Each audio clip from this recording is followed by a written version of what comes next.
On tonight's episode of Sanity Lounge, the boys welcome Mickey Cucchiella into the studio. Mr. Cucchiella has been a Baltimore icon for as far back as I can remember. After a self-imposed hiatus, he exploded back on the scene with a new show, Mickey Talks, that broadcasts live every day with another local legend, Matt Davis. This conversation was an honor and we had an incredible time, so listen up, Baltimore.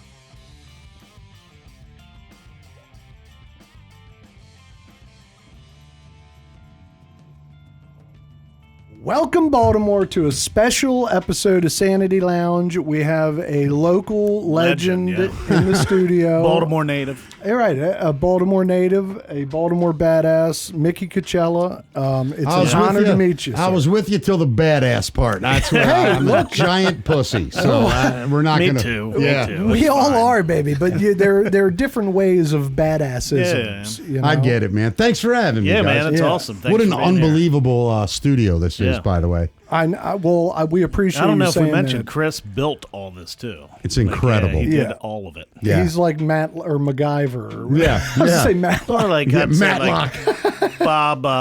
Bob Villa. Bob Right, Villa. right. Yeah, Bob Villa. Bob This old Villa. house. Right. Yeah. I mean, he built this table. He hooked up Yeah. all the electronics. You know, One of it's- my partners in our company is an amazing builder as well, and he built our whole studio. It's and, incredible. Yeah, the guys like that, they're just freaks. I don't like talking to them. They scare me. Yeah. Too Right, smart. right. So, Mickey, I want to start a little bit at the beginning because, once again, you're a bit of a local legend, at least to me. And, Well, thank you. It is an Yeah, honor I mean, to meet Well, you. Yeah. my pleasure. Thank you, And gentlemen. I've been a fan of yours for a minute, but I don't know much about like your pre-radio. I only know you from the 98 Rock days and Yeah, stuff like Sure, that. I get that. Yeah. So my question to you is, you were born in Baltimore? So I was born in Baltimore. I grew up basically on Harford Road in the city.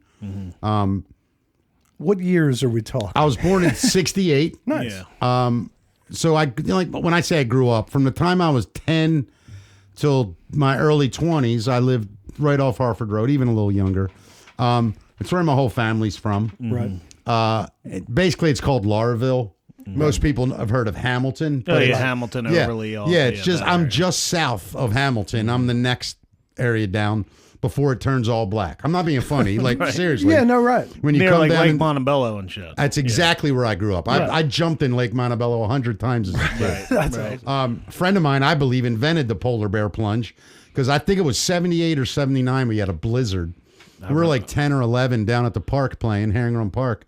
And he just one day decided he was going to take all his clothes off while it was snowing and jumped into Montebello Lake. I will say this, that guy now lives in the woods. Is that right? Yeah, he's homeless and he's out of his mind. And I don't want to make fun of him because I love him. Right. But he's nuts. It is what it is. It Right. is what it is. Sure. I mean, Nothing we can do about it either. Right. So Love the guy. do you check on him? We try, but my hunting license expired, Right. so I don't want to go too deep in. So did you always have? Okay, so you're growing up in Baltimore. Did you have? Were you a musician originally, or were you a comedian originally? Well, so it's weird. I originally, I guess I would say I was a comedian. Okay. Like from the time I was in school, I went to Catholic school. I mean, I literally just. I was a clown. Right. At school, I got terrible grades, but I was the classes I liked, I got straight A's. Right. Classes I hated, I got E's. That's what we got. We didn't get F's, we got Right E's. before. Yeah, they're back to that. Yeah. Are they they're really? back to E's again? Wow. Yeah. I guess it makes Well, sense. when you Catholics teach. or like private Parochial? Catholic schools. Yeah. Yeah. Anyway, so I was always smart. You know, Right. I'm a smart guy, but I was not an educated guy.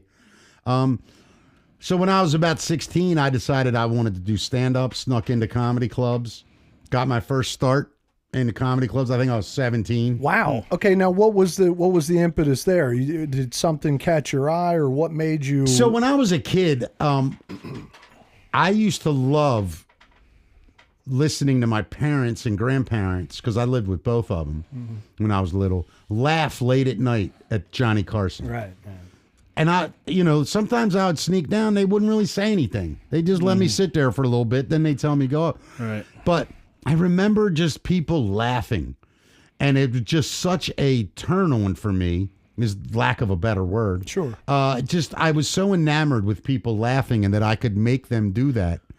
once I figured that out, I knew that's what I wanted to do, and it got me out of trouble. I was a small guy, but I was like a cocky kid. I was a good athlete, so I ran my mouth a lot, and I was the smallest kid always, so I had to learn how to get out of getting ass whoopings, and that was usually by making everybody laugh. Right, you could disarm people. Yeah, and then when I got to be about 16, 17, go ahead. No, I was gonna say he's the same way, but with fatness. Yeah, Correct. Yeah, I was get it. 340 Right. pounds. I get it.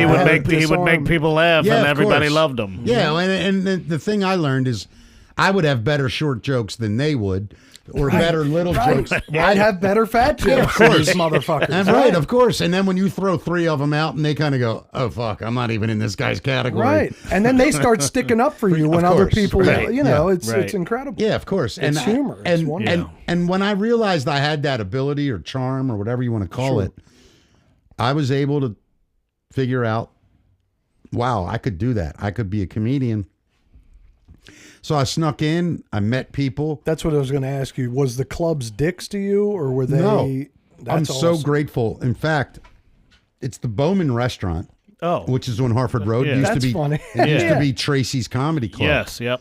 So I was hired at 17, I think, or 18. It was right there to be the house MC. So every week I got to go up and do 7 minutes in the beginning and 2 minutes between the other comedians, and close the show. And it gave me incredible confidence of being on stage. And then when I first went and did like auditions for other comedy clubs, remember the first time I went and did the open mic night at the Comedy Factory Yeah. downtown before I bought it. Actually, ironically, Oh, years shit. later, I ended up right. buying it. But my first time Right. walking into it, I was really nervous, and there was all these comedians. I say all of them. Back then, there was probably 10 or 12. Right. A couple of them were from Philly, 1 or 2, maybe 3 from DC, and 2 or 3 from Baltimore. There weren't local comedians. Right, it wasn't when- much of a scene. Any was none. standouts Right. that are around now? Patton Oswalt. Yeah. I mean, Patton Oswalt was light years ahead of all of That's us. awesome. Really? Yeah, there was some guys that went on you may not know about, but that were incredible. Blaine Capatch, Mark Voice. Trying to think of some of those other guys. Daryl Knight went on the radio and was great. I think he was in Michigan or forgot where he ended up. There's a lot of guys that just were great and went in other directions. Patton's the only one that I can remember that really became like a famous stand-up guy. Sure. Right, Yeah. right. I went my weird way, which ended up being music and nightclubs, and I did a million things. But I always came back to comedy as my core, like who I am as an entertainer. Right. So you got the gig at 17 in the comedy club. Yeah. And you're rocking. And at that point, are you a drummer at that point or no? So no, well, I knew how to play. I had to learn how to play drums because I had a haircut my father didn't like. I've told this story on my show. Tell I'll that story, So real please. quick, Yeah. I came home. I was like 15 or so. I might have been 16, and I had a mohawk. And my father literally was like, my dad was a blue collar iron worker guy. And I walk in the house and my mother wasn't around or anything. And he looks at me and goes, "What the fuck is that on your head?" And I said, "It's a mohawk." And he said, "You're not wearing your hair like if you were in a band or something, you could play an instrument. Maybe I'd think about it." So I went out and bought a drum set, brought it home, and taught myself how to play drums so that I could have a haircut. Unbelievable. And 2 weeks, 3 weeks later, when I finally learned down that, 1, 2, 3, 4, just straight 4 on the floor, he came down the basement, looked at me and said, "Fine, cut your hair however you want."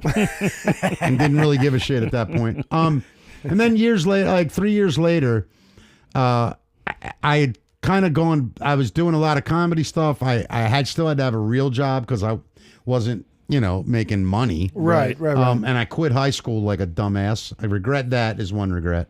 But anyway, I had to get a job. So I got a job. I had like a million jobs between 16 and 21. I got you. And then at 20, I got hired to manage Hammerjacks.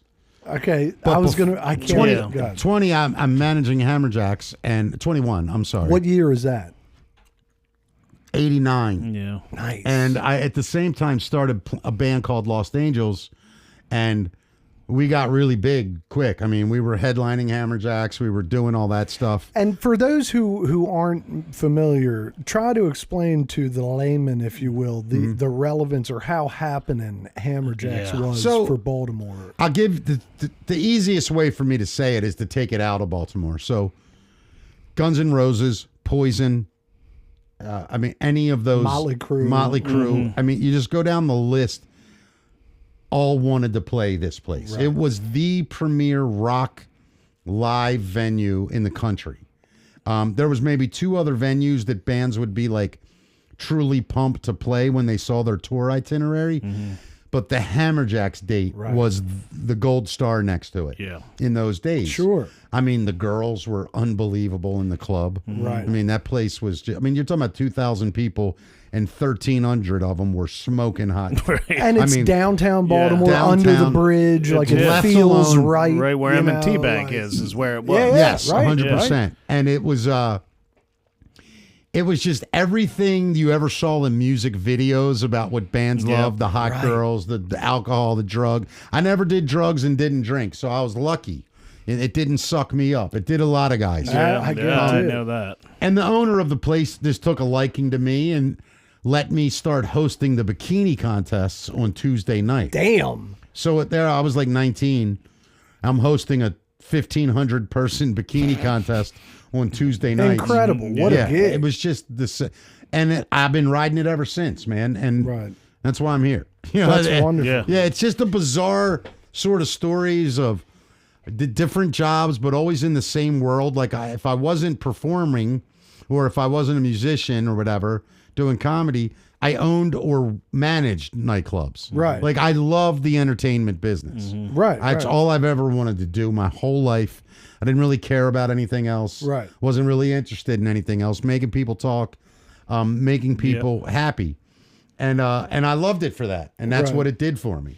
That's awesome. So how long were you at Hammerjacks? Let me think. I think I was there 90 to 94. 90 to 94. Yeah, and then by the end, I wasn't playing music anymore, and I wasn't doing comedy. I was kind of enthralled in the nightclub business. Mm-hmm. And that was like a couple of dark years for me as far as like being a performer, because it's probably a good 7-8 years that I just walked away from performing at all. And then... Hey, real quick, Mick, before you roll past the band era, what did you say? Was Lost Angels. Lost Angels. What kind of music? Was that like hair metal type music? Yeah, that's all we did. Right. It was Van Halen, Motley Crue, Judas Priest. I got you. We did some other cool shit, but like, I mean, that's what we were. But yeah, like you guys were solid enough. 80s cover band. Totally what it was. I mean, we had originals too. I mean, we had a song on 98 Rock, like the whole 9 yards. I got you. Right. And I mean, we'd go to nightclubs around town. It was packed. We had a good following, making good money. One more band type question. What was your favorite, like, what's your influence musically growing up? This is if where you could narrow it down. I mean, So, when I learned how to play drums, I'll say this. The first thing I put on was Moni Moni by Billy Idol. Right. The drive. I thought, if I can get that down, that seems to be the basis of every rock song. Right, it's 80% kick, snare, hi-hat. Of every AC/DC. Right. Yep. And I loved AC/DC. Sure. Right? And I loved Led Zeppelin. And as a kid, I mean, my musical tastes were weird. When I was really young, I was into like a lot of Motown. My parents loved. I had the 2 blackest white parents around. Right. So I knew every Smokey Robinson, the Temptations, Jackson 5, the Supremes. Like I was weaned on that. Right. Then I got introduced to things like Led Zeppelin, Queen, The Who, The Stones. Massive impact. Right. Massive. And then I had a friend who was a little older in my neighborhood and a weird guy, but he just took a liking to me. Everybody left this guy alone, but he was a total punk rocker. Like, I'm talking about like 78. Right. Like he had when it was real. Yeah. I mean, he had the spiked hair. He looked like a crazy person. Right. And I remember seeing his shirt, and he had a Sex Pistols shirt. And I didn't know anything. Right at this time, I'm like 10. Right. And I said to him, hey, what does that shirt mean? I thought it was like a joke, like sex thing. Right. And he said, it's the greatest band in the world. And I was like, oh, cool. back then you couldn't look them up. There Right, was you can't nowhere to Google look them it. up. Yeah. And they weren't on the radio. And then like 2 days later, man, I'll never forget it. The guy was walking down the street and he saw me on my porch. He goes, "Hey, man, come here." And I walked over and he handed me. I love that. He handed me Nevermind the Bollocks. And it was brand new, it was unopened. He bought it for me. Tape. Wow. No, an album. Oh, the album. The album. And I was like, Man. "What's this?" He goes, "That's the Sex Pistols. Wow. It's the band I was telling you about." And I went home. I remember my brother fucking hated it. And me and my brother loved a lot of the same music, right? Right. We were like, if there was an AC/DC album on, me and my brother were set. Yeah. So I put this on, and something about it just, I can't explain it. It was just like, I loved it. Right. It's the punk thing. And so whatever then that is. I found a record store that sold like English teen magazines and they covered that shit. Right. And then I discovered The Clash, Yeah. Generation X, Susie and the Banshees, and then that evolved into the new wave scene. Like, I'm not even ashamed to say it. Like, when Billy Idol broke as a solo artist in '84, Right. that was it. I was hook, he line, was and in sinker. Generation X. Yeah, he was in Gen Yeah, X. right, Gen X. And people don't know this. Like, Dancing with Myself, which is the biggest Billy Idol song probably there is, was a Generation X song. Oh, wow. That he redid when he left the band as his first single. Oh, wow. And he went on, and when he came to America, he met a producer named Keith Forsey. If you look him up, he's legendary. Guy did so many bands, and had a really cool sound. For whatever reason, that Rebel Yell album and the Duran Duran stuff took a hold. And the Duran Duran stuff, Rio era. Like dude, that kind whole those 3 albums in the 80s for me. The third, I lost them a little bit with Reflex, Right. and that stuff. But the Rio album to me and Girls on Film were it just spoke to me. it has funk. It has everything. I mean, yeah, when you listen to that early Duran Duran stuff, I mean, they did not get enough credit for I the agree. Groove And Masters. it holds up now. yeah, 100%. they're dude. all players. They're all guns. Unbelievable, man. And I didn't know that at that age. Right, me It was neither. just the song. And I'm not going to lie. I think the image, I liked the fact that they were pretty, Right. and they were dressed up. It was a show. Sure. I've Right. always been a guy that liked a show. I was a huge Kiss, by the way. I skipped over. Yeah. Right. Kiss for me was my introduction to showbiz. Yeah, I think a lot of people feel That that. yeah. My brother was 8 years older than me, and that's the number one thing we've always had in common is our love of Kiss. I mean, my kids, it's funny. I think they dig it, but I don't think it had the impact it did prior to the internet and things like Yeah, that. yes, It was so yeah. different. Right. But the cool thing, going back for a second, that out of that punk rock thing, I'll say around 85, 86, that's when all that like Depeche Mode shit started and all that British music. Right. And I didn't like any of that. Right. Right. Like, I didn't like the Smiths, the Cure, Cure. right. I didn't like any of that it shit took me at a all. while to get on with the Cure. I'll tell But you now what, though, I it's love funny. them. Now Yeah. I do dig the Yes. Cure. Yes. I don't know if it was image driven back Right. then. Those guys are gay Yeah. or something Yeah, stupid well, like no, that. I don't- yeah, You know? Well, I'll tell you, like, to that point, the Cure nowadays, like, I wasn't deep in the game or Yeah. anything back Brilliant then, but songs. man, they're Incredible. They're Yeah, good, they have- and they're yeah. funk, baby. Like, Oh, they my bring God. the funk a lot, the like the low Cure key. mixed You up don't is one of my realize. favorite albums. Yeah. of Oh, all my time, God. Because No, it was remixed by Robert Smith. It Right. wasn't Yeah. somebody else. It was Right. awesome. Right. Yeah. But, Yeah. And then what happened was I started working.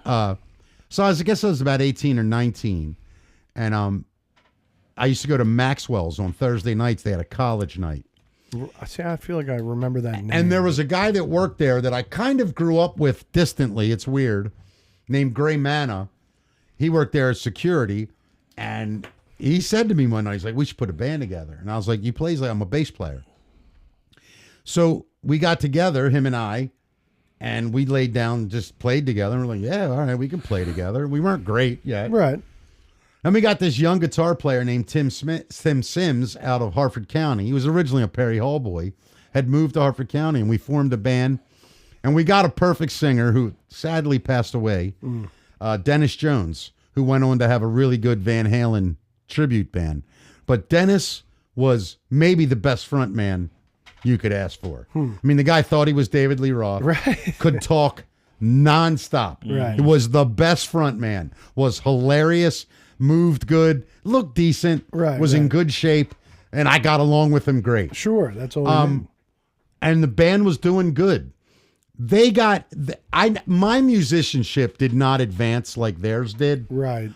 because I was never truly passionate. Right. You have to put serious time into like you at got- least.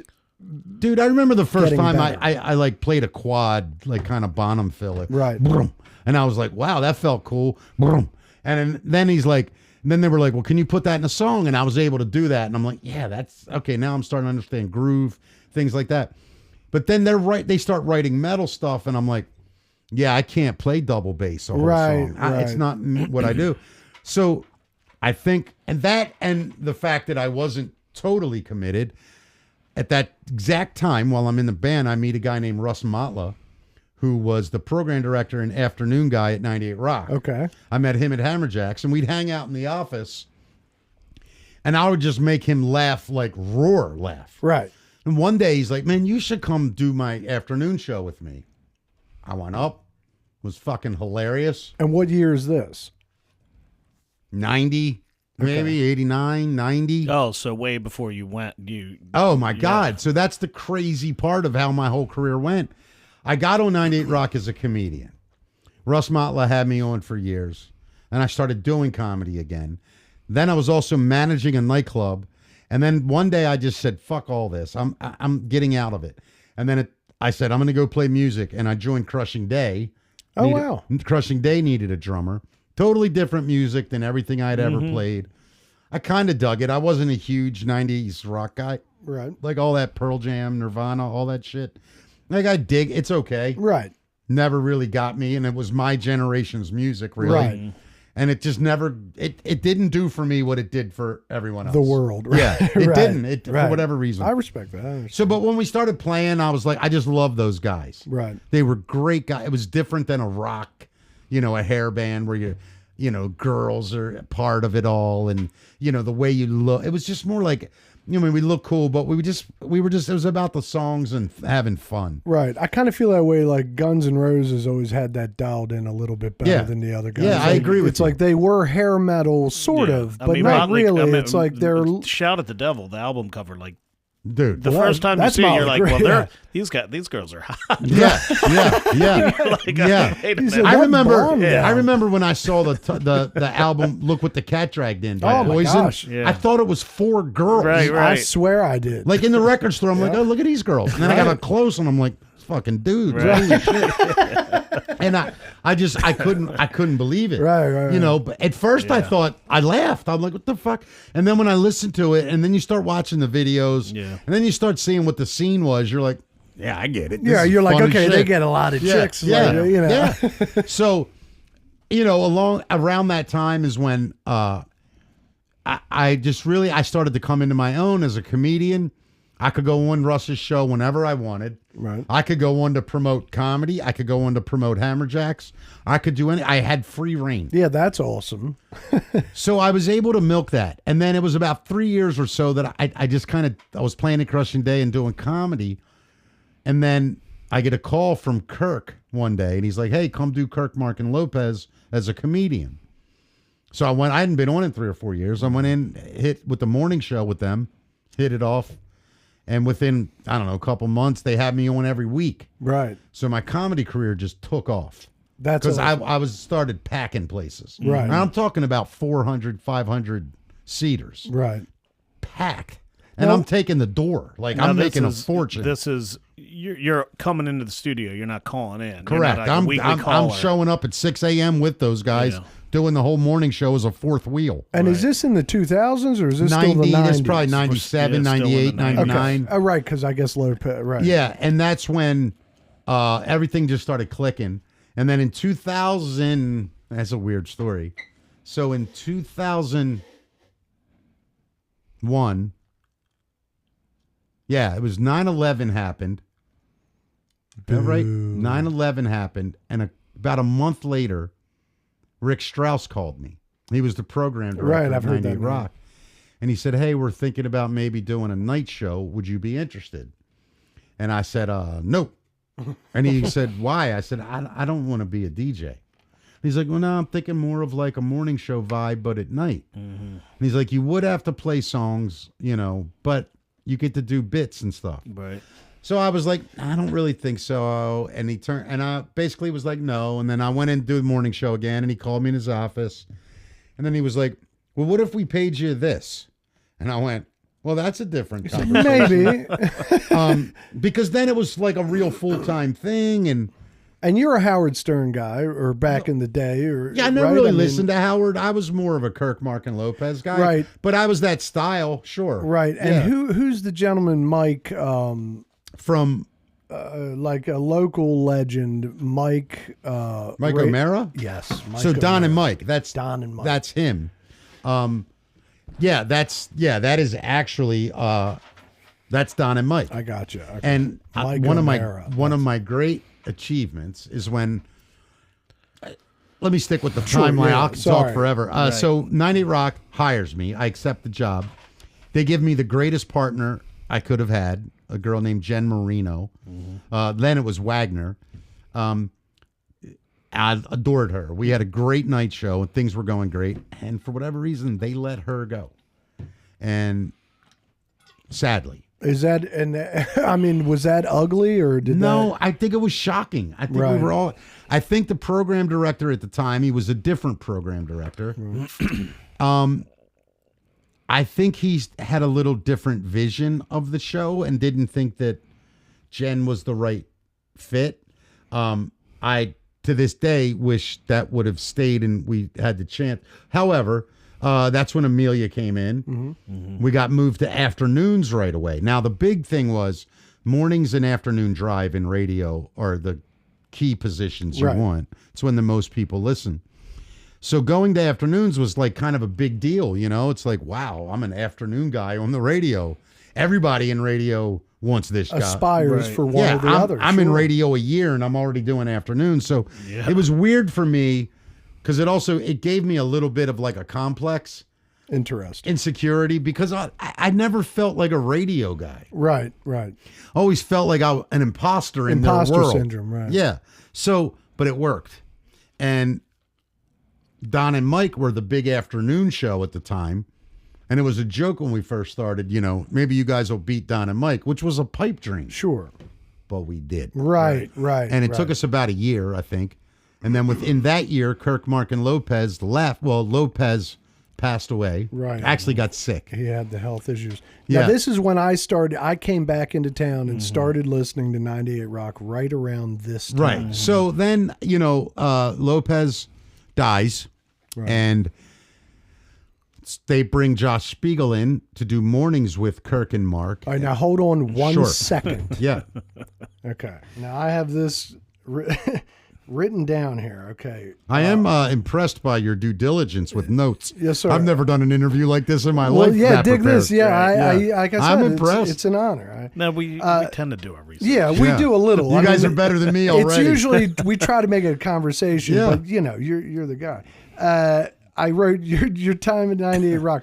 What was your honest thought the night you went home after meeting Josh Spiegel for the first time and realizing he was either psychotic or genius?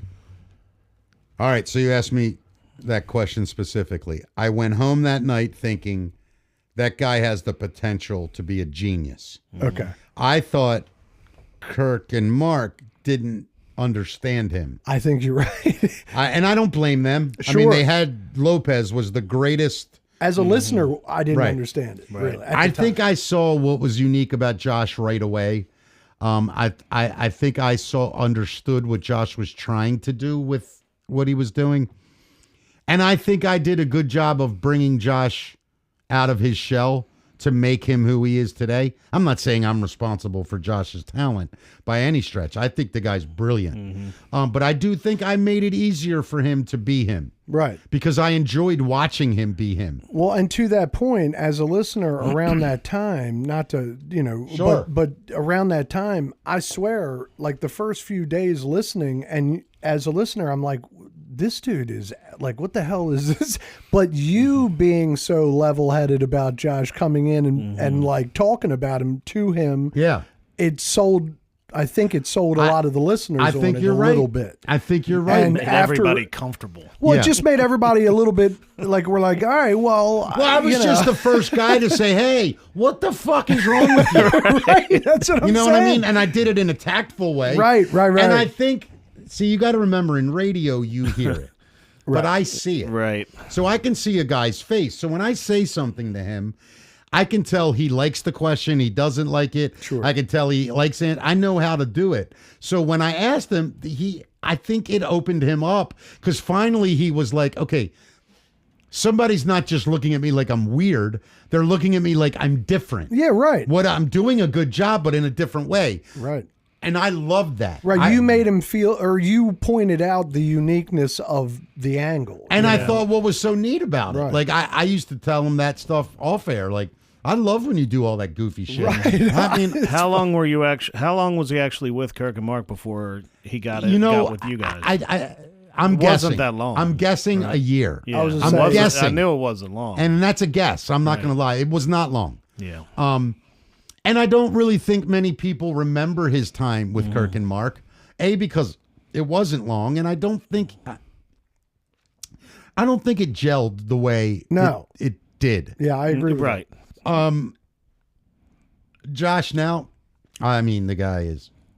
You just listen to him. Yeah, he's the most unique voice on He radio. really is, man. I mean, what a character. Like, it's. If it's funny. I have my podcast now, and it's going well, and I know, we're very happy. We'll get to that. oh no, but it's just a point I wanted to make. Like, I have Matt Davis with me, who's probably the best music DJ around. Noise and to have in the him- basement, yeah, right? Yeah. Wow. And just a legendary radio guy, got great voice, like everything you'd want. He's so smart. He's so cool. Like, he's like the best partner. But if somebody said to me, all right, you got to pick a third wheel to add to this, and you can have anybody you want. Yeah. Josh would be way up on my list Right. of guys. Wow. That's cool. Yeah. Oh my God. I mean, Yeah. how do you deny that sort of uniqueness and talent? Right. You I got to be agree. a moron. Right. Now, is he easy to get along It's with? high maintenance, right? But You so know? am I. But I'm so- not going to right. lie. Who the hell is I'm he? a lunatic. I know Sure. I am. Sure. I know I can be, very demanding and my way. Right. But at the end of the day, I say this with all due respect, like, my name was first on that show. And Sure. I don't say that from an arrogant point of view. I say it from, like, I'm getting judged for everything that happens on this show, good and bad. Right. So that's why at times I'm like, no, I don't want my name with that. And not that Josh ever did that. Right. But Josh is his own entity. And I'll be honest, I see Josh eventually ending up soon, in fact, on a podcast network where Josh does Josh. Right. with his own sort of spin on things, and I think it would be huge. It's the most unique. I mean, I hope I can get him on my network that I'm building, because He's a very unique And guy. to get him on here, too. Look, I mean, I think if I called Josh and said, would you do my podcast? I think he'd go, no.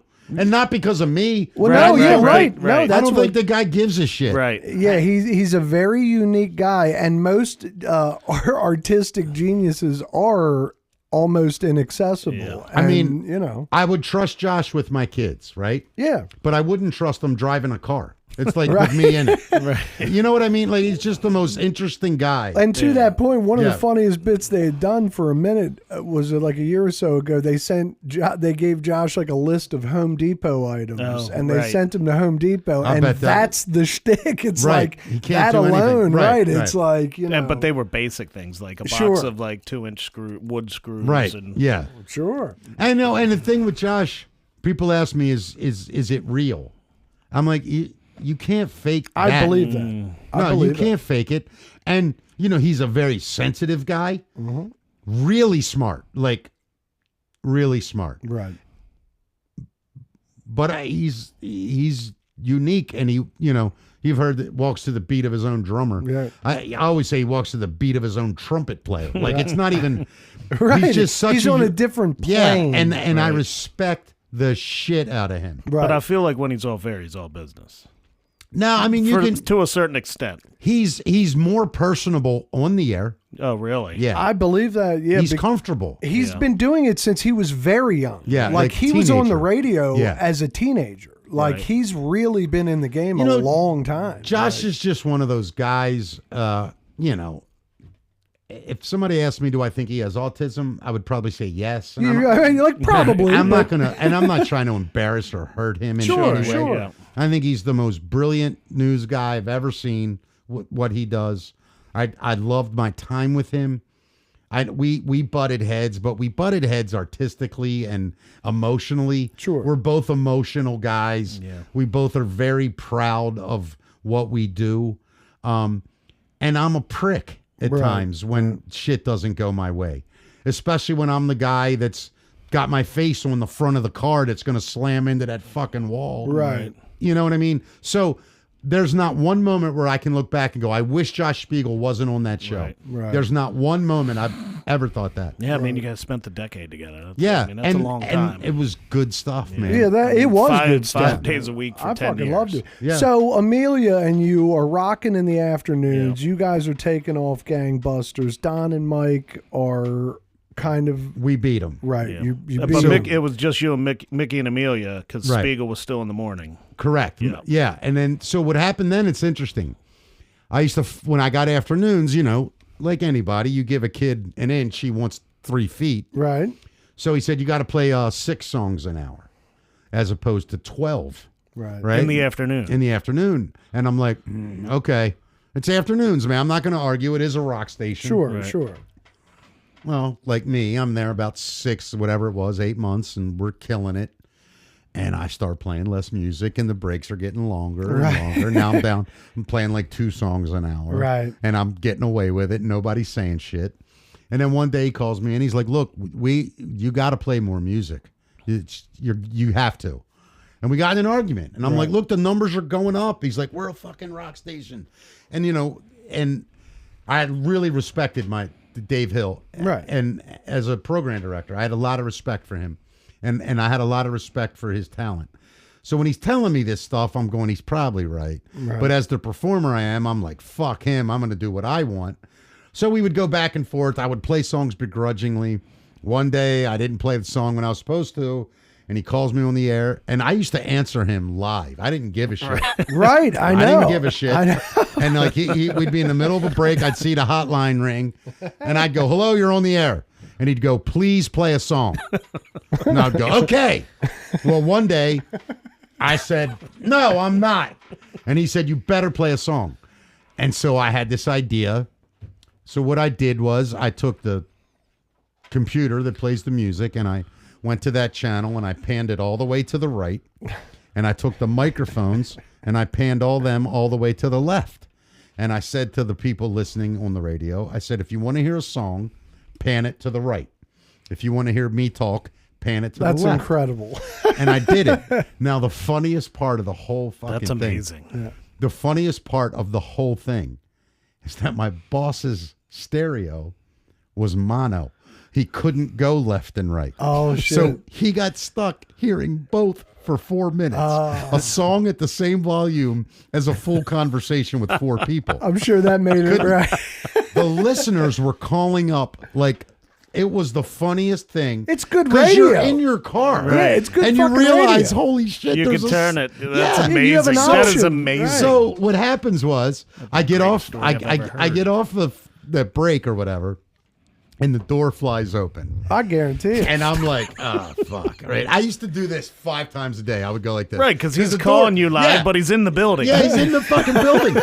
So by the end of the song, by the end of the song, he comes in the studio and he opens it up. And he, I got to give him credit. Not a big guy, not intimidating, like my size, Yeah, right. probably an inch or 2 taller. We're built the same. We're really the same guy. And he walks in, he looks at me, he just shakes his head, and he's like, "This is off the air." He goes, Right. "You are such a fucking dick," just like that. And he goes, "That was fucking hilarious," right? And Nice. he just shakes his head and he walks out, and after we got off the show that day, I walked in and I was like, look, dude, you're not mad at me. I wasn't trying to disrespect you. And he puts his hand up, and it was such a great thing I realized. Because he went, Mickey, I know what you're doing. I get it.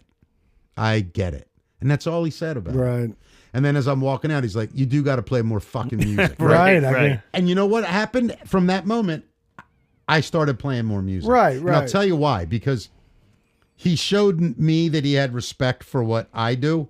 So in turn, I would show him that same respect. Sure. But within, I think it's like a month or two, I was on the air one day. Again, something came up, and Amelia said, we got to get out. We got to play a song. And I said, you know what, Amelia? I'm not playing that damn song. We're going to keep talking. And she would begrudgingly go with me. Right. She's like, okay. Whatever, jerk. And so a couple minutes into it, we did our break a little longer, and I get a call, and it's early in the show. I'm not kidding you, like a half an hour. It's like 3:30. We used to go on at 3. Right. And he goes, come to my office. And I'm like, oh, fuck. He said, uh-oh. Yeah, I'm like, this ain't good. Right. So I go in, and he sits down, and he goes, I think I figured out how to get around this bullshit with you playing music during your show. And I go, okay. He goes, you're not going to play any.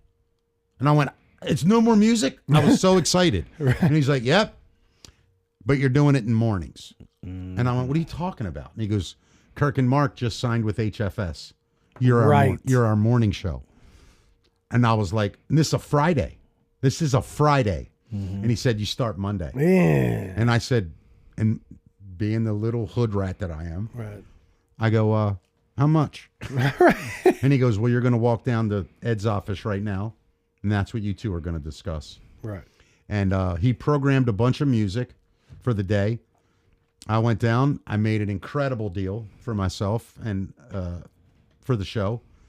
I was on cloud nine. I guarantee it. I called my wife. I think. How was Amelia? Did she take it? Same. I mean, I don't want to speak for her. But I mean, how was her vibe about it? I think we were both blown away by what we accomplished basically in a year and a half. Yeah. Good. We went from a night show to the morning show. Yeah. Well, that's good. That's wonderful. And I mean, that's unheard of. Yeah, I know. Radio. Right. So, and when we did it and we got there, for about 4 days, we got a lot of hate because it wasn't really understood yet that Kirk and Mark left on their own. Voluntarily. They thought 98 Rock fired them and hired me and Amelia to replace this legendary morning show.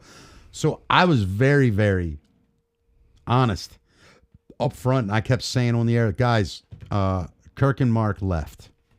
I love Kirk. Like I championed them from my station. Like my boss used to yell at me, why are you bringing them up? And I'm like, they're responsible for why I'm here. Sure. I'm not going to turn my back now. And when we went on the air, I mean, the audience grew from. I loved Mickey and Amelia and Spiegel. Yeah, no, listen, there are times where I think back on it and I go, wow, that was incredible. It really was. Thank you, man. Thanks. Yeah, Sincerely. It's a hell of an accomplishment because it was a serious show. It wasn't just a nickelbagger show in a weird market. Like it was a well-received regional show. Sincerely, thank both of you for saying that. Yeah. And as I sit here and reflect on it, you know, I was surrounded by 3-4 incredibly talented people. I mean, Josh was, you know, he's right. How lucky is that? As my news guy, right? I had maybe the best sports guy in radio in Keith Mills. Keith Mills, baby. Love Mills. I had a co-host, Amelia, who was impeccable radio person, like knew everything to do every moment. Right. Still. Scott was probably the best producer. He's now, it's his show. Right. Deservedly. But the best producer I could ever have asked for. And I was a dick. Especially at that time. I was going to say, it was a wild time. I've never heard radio like that. Right. Like in the morning, it would it would be like Mickey's late. Mickey is late for the show. Yeah, I didn't give and Scott would be on the radio going, well, Mickey's not here yet, but I guess I'll do the show. Like, it was incredible. Like, you know, I'm not proud of those types of things. They were real, you know, but I wish I would have been a little more professional for them. Well, honestly. you were for the most part. Well, I mean, really, I get it it, was but- only towards the end, really, when it seemed to be. Even like from the that. beginning, I always shit on radio because to me, radio to me was, I don't know how to explain it. It's bittersweet. I love being entertained by great radio, but I hated what great radio really is, which is just a device to sell a bunch of commercials. Right. Yeah. And, when you get inside of it and you learn, well, we can't talk about that because they're a sponsor. Yeah. Or we can't mention that because that place is across the street from them and they're a sponsor. And I always was like, man, fuck these sponsors. But at the same time, I'm like, nah, you got to respect, they pay the bills. Right. So the punk rock kid in me was It's like, the fuck balance. them, whatever. Right. But the guy that wants to make a living as a professional entertainer realizes they're really important. Right. And I think what I was able to do with my time in it was able to develop this sort of way of doing it that was just honest and sincere, talking about like there were times where we'd have to do live reads, and like flowers.com is a great example. They'd send me a script to read. I'm not reading that. You want to sell flowers. I know what you want to do. Mm-hmm. So I would just go in there and I literally would do breaks like, listen, guys, you're driving to work. Valentine's Day is coming up. Mm-hmm. You don't do anything for her normally. You come home every day. You smell like shit. Right. You don't buy her anything. When you do, you don't even unwrap it. Mm-hmm. You're a moron. Stop what you're doing right now. Pull over.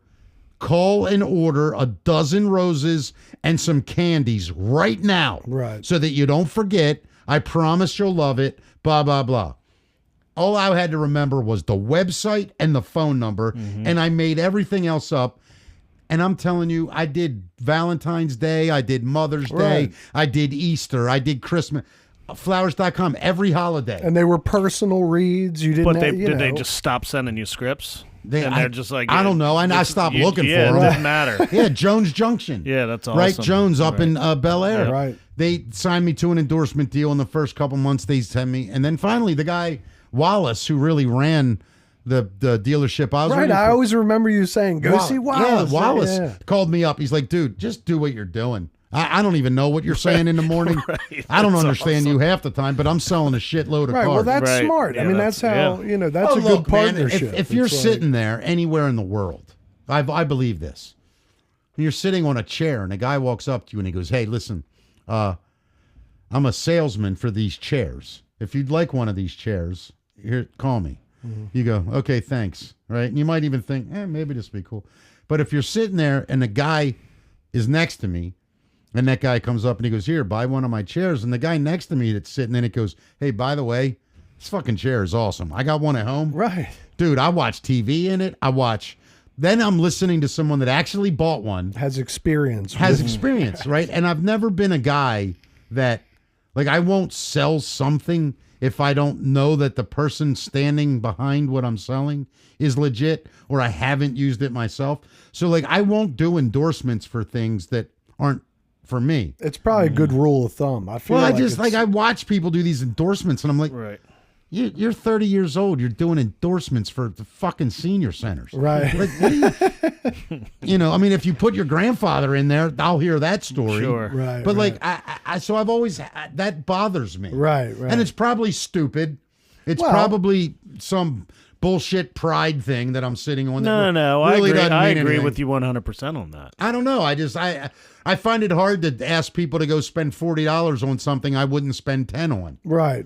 I tried selling cars for almost a year, and I wanted to kill myself. Yeah, no, I was That's a gotta salesman be for a a hard minute racket. It's until the I worst. went into installation. Like I Yeah. worked for Tweeter back in the day. Right. Moved through and then became a good installer because I hated convincing people to buy shit Yeah, they I don't want. Right. I mean, that's or what's- need, I guess. That's what's hard right now for the podcast is I'm my sales team. I'm my editing team. I'm everything. That's Right. us. Right. You guys know. Right. So, I mean, we're doing Yeah. it full time now. It's Right.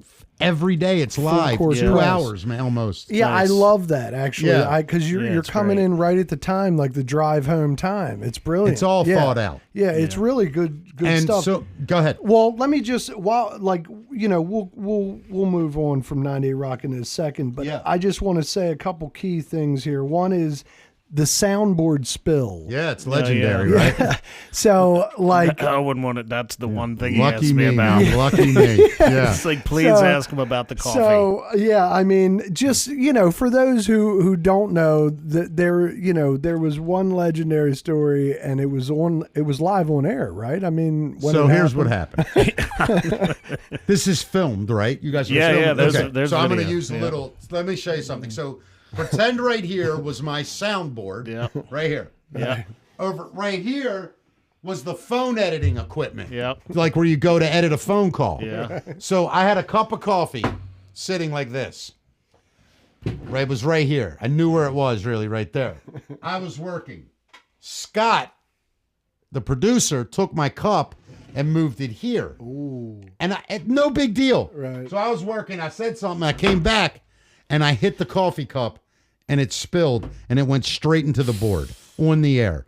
Now, the weird thing is, it started smoking. Oh God. So at first I'm like, fuck, it's on fire. We got to get out of here. And then I could hear it. And if you've ever heard the audio of it, have you heard it? Yeah, I heard it the day it happened, but it's been 20 years. The meltdown was just incredible. Right. And then we had Lowell Meltzer from Channel 11 TV there. And he used to do the funniest Baltimore accent. And he just started yelling, smoke, smoke. And I'm like, at the same time, laughing Right. my ass off. But my stomach, I'm sick to my stomach. Right, because right. It's just $100,000 Right, board. but things are still working. Kind of. Right. Then it just And how long into the show did this happen? Like how early? Into the show? It's probably the 7 o'clock hour. So D.L. Hughley, the comedian, was Yeah. doing at 8 a.m. Right. Our engineering department, Kerry Plackmeyer, who is a genius, by the way, Right. runs in. He goes, get out. We all get out. He goes, you go in there. You three go in there. And he had already set up 2 satellite studios that were live on the air. So we just moved out of that room. In like minutes. 10. 10 minutes. Wow. Maybe less. Right.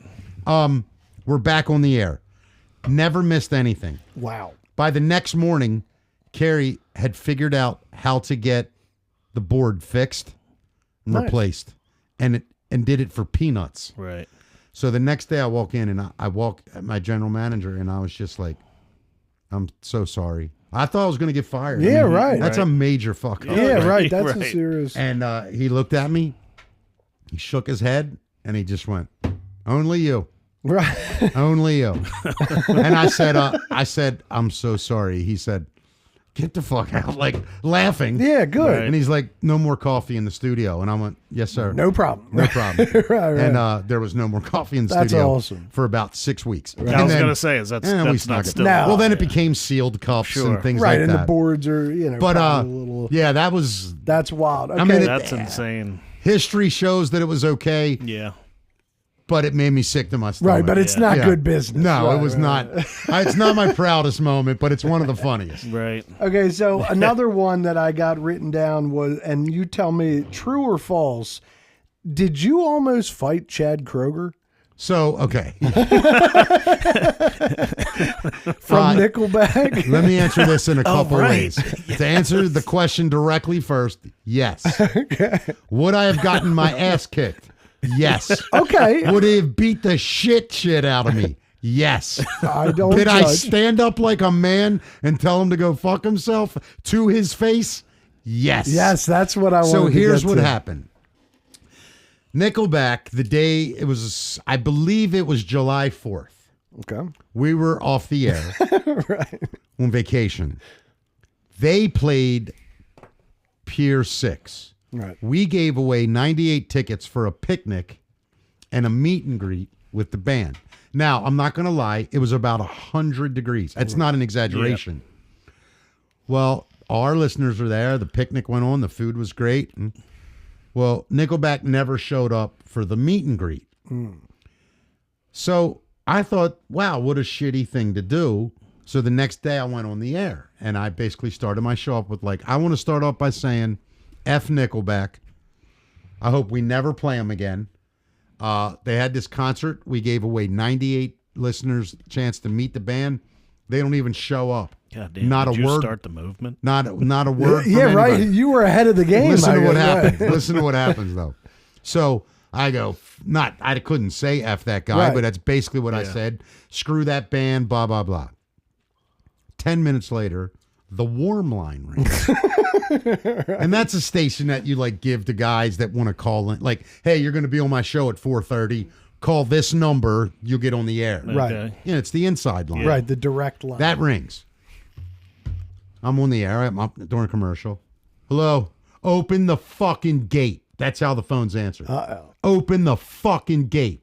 I go like this. I go, who's this? He goes, it's Chad fucking Kroger. And I go, shut the fuck up. Who is this? Open the gate, motherfucker. Look out the window.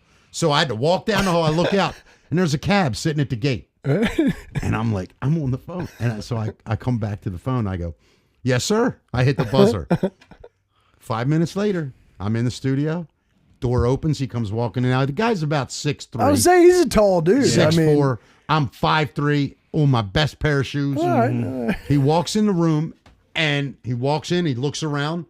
There was a girl named Mary Prankster. Yeah. That was a musician. Yeah. She was our guest that day. Awesome. So she's sitting there.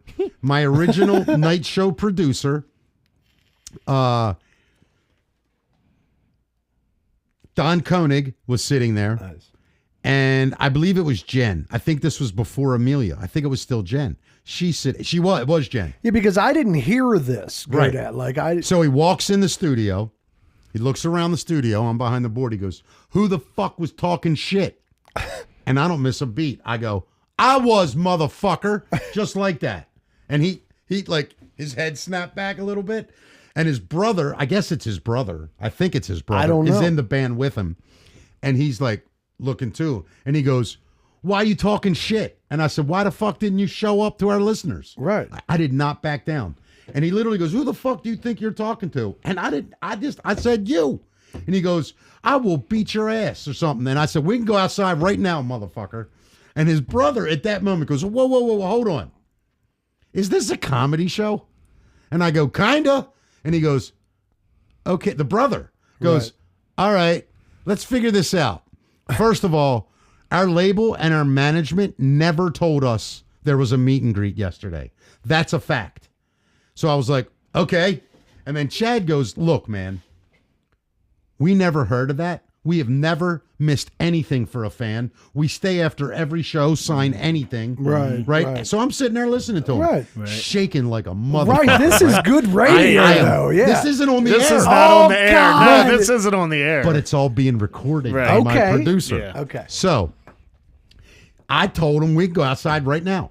And it starts calming down. Right. So we could and I go, I'll tell you what, Chad. I go, I'll go on the air and apologize to you if you go on the air and apologize to our listeners. And he goes, that's a fucking man's deal. We shook hands. We sit down. I go, we'll be on in 2 minutes. So, I'm sorry. He was still standing. So I said, as soon as we go on the air, you can come over, sit down, and we'll do it. He goes, all right, fair enough. We shake hands. A minute's joking around, right? Sure. He doesn't say really anything. I don't. So, this is why I can't believe I'm alive. Right. So I come back on the air. Now, the listeners have no idea what's happened in the last 7 minutes. The last thing they heard was you Fuck Chad ranting. Kroger. Right. So I get back on the air, and it literally I think it was Jen probably said, hey, 98 Rock, it's back. Mickey, we have a guest. And I go, well, it's not every day you call somebody out and they show up in 10 minutes. But joining us in the studio right now, come on over, Chad. Sit anywhere you like. So he comes over and he sits next to me, and I go, except next to me. Oh, And he looks at me, and I go, I'm just fucking with you. Right? Nice. So I go, ladies and gentlemen, apparently there's a big misunderstanding. And I tell the story, and I go, Chad, please tell your story. So he goes, first of all, to the Baltimore crowd, thank you. You guys were amazing last night. And we did not know or were never told that there was any sort of cookout or barbecue meet and greet. Had we known, we would have been there the whole time. We would have sweated with you guys, Right. and we'd have had great time. And in fact, I'll figure out a way to make it up to you That's guys. good business. And I thought, man, what a guy, right? Yeah, right. Fucking owned it. Right. And I said, fair enough, man. I apologize for saying your band sucks. Right? And he starts laughing. I go, and I apologize for saying that you're a dick. And he goes, anything else? And I said, no, I apologize. He goes, would you like to apologize to your listeners now for acting like a tough guy till I walked in here? And I went, nah, I said I'd go out and fight you. Like, I'm kind of laughing, right? And he goes, you were scared as hell. And I go, petrified. Right. You said, but I still said it. And then he said, I give you credit though, man. You were willing to walk outside. And this is the best part of the whole story that many people don't know. So we end that. It was great. He goes his way. I go mine. It's great. Yeah, it's great radio, right? For years, I would meet people that were in radio, and they're like, are you the dude that told Chad Kroeger? Like the story spread. Right? Yeah. And other radio people found it cool. 10 years later, it's literally, I think, 2011 or 12. So when the original thing happened, it had to be like whatever year they broke. Yeah, it was like 2000. Yeah. Right. So one or two, right around there. Yeah. Anyway, long story longer, 10 years later, I'm doing mornings. They're about to play Thanksgiving NFL game halftime. Right. So they're doing radio stations to promote it. Mm-hmm. So I see Chad Kroeger, 10 o'clock or whatever. Right. 8 o'clock. So phone rings, and I haven't spoken to Chad in 10 years. And that was the last time we ever saw each other. Right. So the phone rings, and I go, hey, everybody, 98 Rock, Mickey and Amelia Spiegel. Joining us on the phone right now, playing Thanksgiving morning. One of the biggest bands in the country. Good friend of ours, Chad Kroeger. Hey, Chad. Hey, man. You know, great rock star. Love Baltimore, blah, blah. I go, hey, man, you remember playing here like 10 years ago? He's like, I played Baltimore a couple times. I'm like, yeah, do you remember one time there was a radio guy and he was a real asshole to you, and he starts laughing. He goes, dude, can I tell you about that story? I go, yeah. He goes, so that day, that guy, and he starts talking about me like it's not me. Right. That guy calls me out. It was a misunderstanding. I show up at the station. He wants to fight me. I would have killed the guy. He's like I think he was a dwarf. That's what he said. Right? He goes, I swear to God, he goes, I think he was a dwarf even. And we're all like, oh, yeah. And then he goes, but he ended up being cool, man. And he goes, but I'm telling you, for 10 years, road crews from other bands come up to me and ask me about that story. That's He's so like, funny. He goes, I can't escape it. And I go, yeah, man, that's nuts, right? And he goes, yeah. He goes, so whatever happened to that guy? And we're live on the air. I go, oh, he died. And he goes, really? I go, yeah. They beat his ass one day. He got in an argument with some guys, and That's they beat him to amazing. death, right? And he goes, that's bullshit, isn't it? And I go, yeah. He goes, you're him, aren't you? And I go, hey, man. And he goes, oh, you dick. But we both started laughing. That's amazing story. And he said, he goes, I can't escape the story. That's But awesome. yeah, so that's like the one story. Well, that's why, I had it in my Yeah. notes. No, I dig I that. fucking, Thanks, man. I Yeah. remember that story. That's funny. Yeah. I remember you talking about it, And but it's- I didn't. That's I didn't amazing. hear in 2000 when it originally went down. You know what's funny? Good. Years later, I look back at Nickelback. That band should have been, we should all love them. Yeah. Right. They wrote some fucking Dude, great look, songs. this is what I say. I don't know why they didn't get credibility. Right. I can't figure it out. But phenomenal songs. This is Yeah. what my theory is like there are bands and I don't necessarily like all these bands, Sure. but these bands exist. Hootie and the Blowfish, Yeah. Nickelback. There are these bands that are just juggernaut famous, and it makes a backlash because if somebody is so famous, then it makes people want to hate you. But you can't deny they're good songwriters. They're just good Chad Kroeger songwriters. is Good musicians, they're everything. It They're is a what great it band. is. Yeah, I mean, but we yeah. hate to say Yeah, it. and right. I don't own any Nickelback, I but the can't fact of the I don't matter know is, a man I that can't does. pinpoint. but it's like they Yeah. write No, I good don't. shit. Yeah. I mean, you I have can't a weird deny question. that. Is there a trash can in this room? Right outside the There's door. one This gum is driving me crazy. right on Do the you other- guys edit? No, yeah. Yeah, but go ahead, it look. depends on Yeah, how you- it goes. I yeah, might you not. can just- Yeah, I'm gonna go start still. Right. Yeah. Perfect. Nice. I've edited a few things out, but it's only Yeah. because they called and said, "Can No you big move that?" Yeah. By the that's way, hilarious. whatever I say on here, I'll never ask to be Yeah, edited. cool. Yeah. So okay, I got no, just one more general question about your time in 98 Rock, or this goes back to your Hammerjacks experience.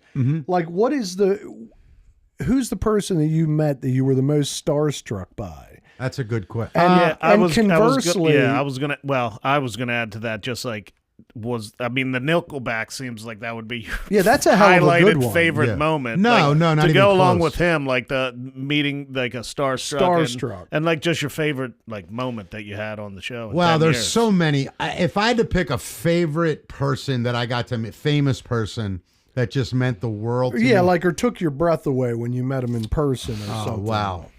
President Clinton.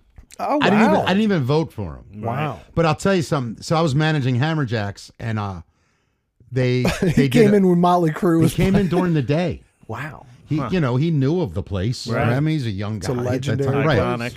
And he came over during the day, just wanted to see it. Wow. And I met him, and he just an unbelievable guy. Like, I could not believe like how cool he was. Right. You figure when you meet someone that's that famous, I mean, you're talking about fame on a different level. Sure. This guy's famous on every continent. Right. So this is when he was the president. The president. Yeah. Okay. And he remembered my name through the whole tour of the building.